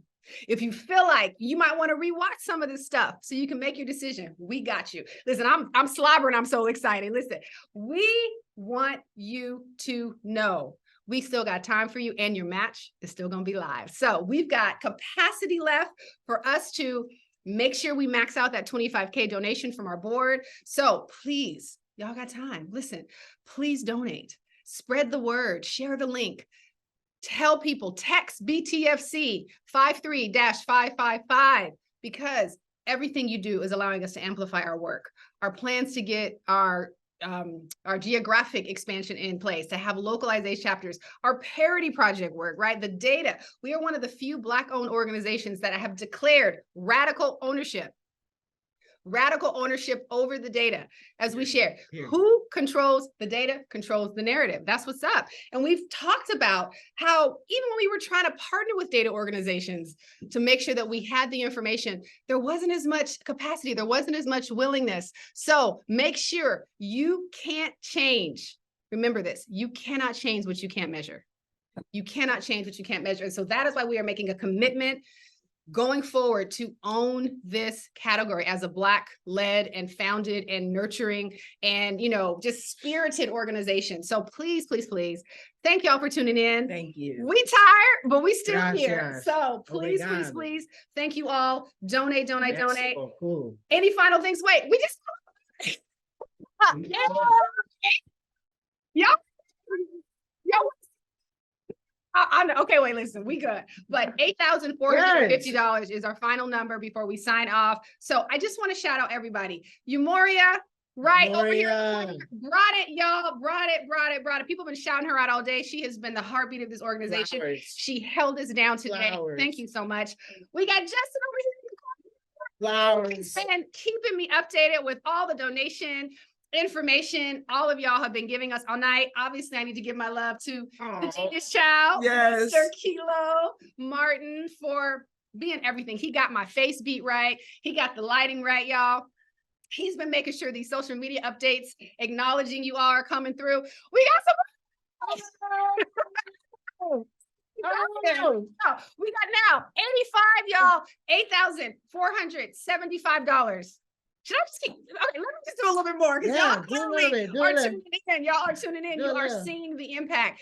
I am so grateful as the co-president of the board of this organization. Y'all, my hair all messed up. I'm sweating, but I will absolutely look a fool to make sure that y'all understand what we're doing here, understand what we're trying to create happen, understand the change that we're trying to make. This is real. This is real because, again, I've said this earlier. Imagine a world without Black stories. Imagine that. Imagine how less vital, how less vibrant, how less textured, how less, I don't know, how much less humanity. I mean, what do you say to that? What do we say? I mean, how do you? I mean, you can't measure it. You can't measure it. I Can't mean, measure all the amazing creators out there who've paved the way. Period. Right? I mean, Effie, who came in earlier, but just even some of the great late night writers. You're right. Arsenio Hall. All the folks who are holding it down. Absolutely. Listen, you guys are the key to ensuring that reality never takes place. That reality can never take place. And if you all continue to show up through the end of the year, we will be able to ensure that we are moving the needle when it comes to parity in this industry. At the end of the day, we are all about holding corporations accountable to make sure that they are advancing, they are promoting, they are hiring Black creatives who are talented, who are out here, who have the credits. We have the community to make sure that you guys are ready. So it's a partnership with us. All right, y'all. I too also want to shout out the Gathering Spot because they've been holding us down today. The Gathering Spot LA is a partner of ours. We're looking to do more. So thank you. They've been feeding us. They've been bringing coffee to us. All right, I think it's time. I think we got to go. They're going to pick us out of here, y'all. So I just want to say thank you, thank you, thank you. Remember, spread the word. Did we get something else? Okay, wait, no, what do we got? What are we saying? 8475 is our final number. $8,475 is our final number with 85 supporters bringing that in. That is huge. That is huge. So thank you, thank you, thank you. All right. We're going to see you out in these streets. We're going to see you out here to support the legacy and the change we are trying to make happen. All right. So thank you so much for joining in. Thank you. Take care. Bye. Remember, make your work. That's Make that word. Make that word, y'all. All right. Signing off. Take care.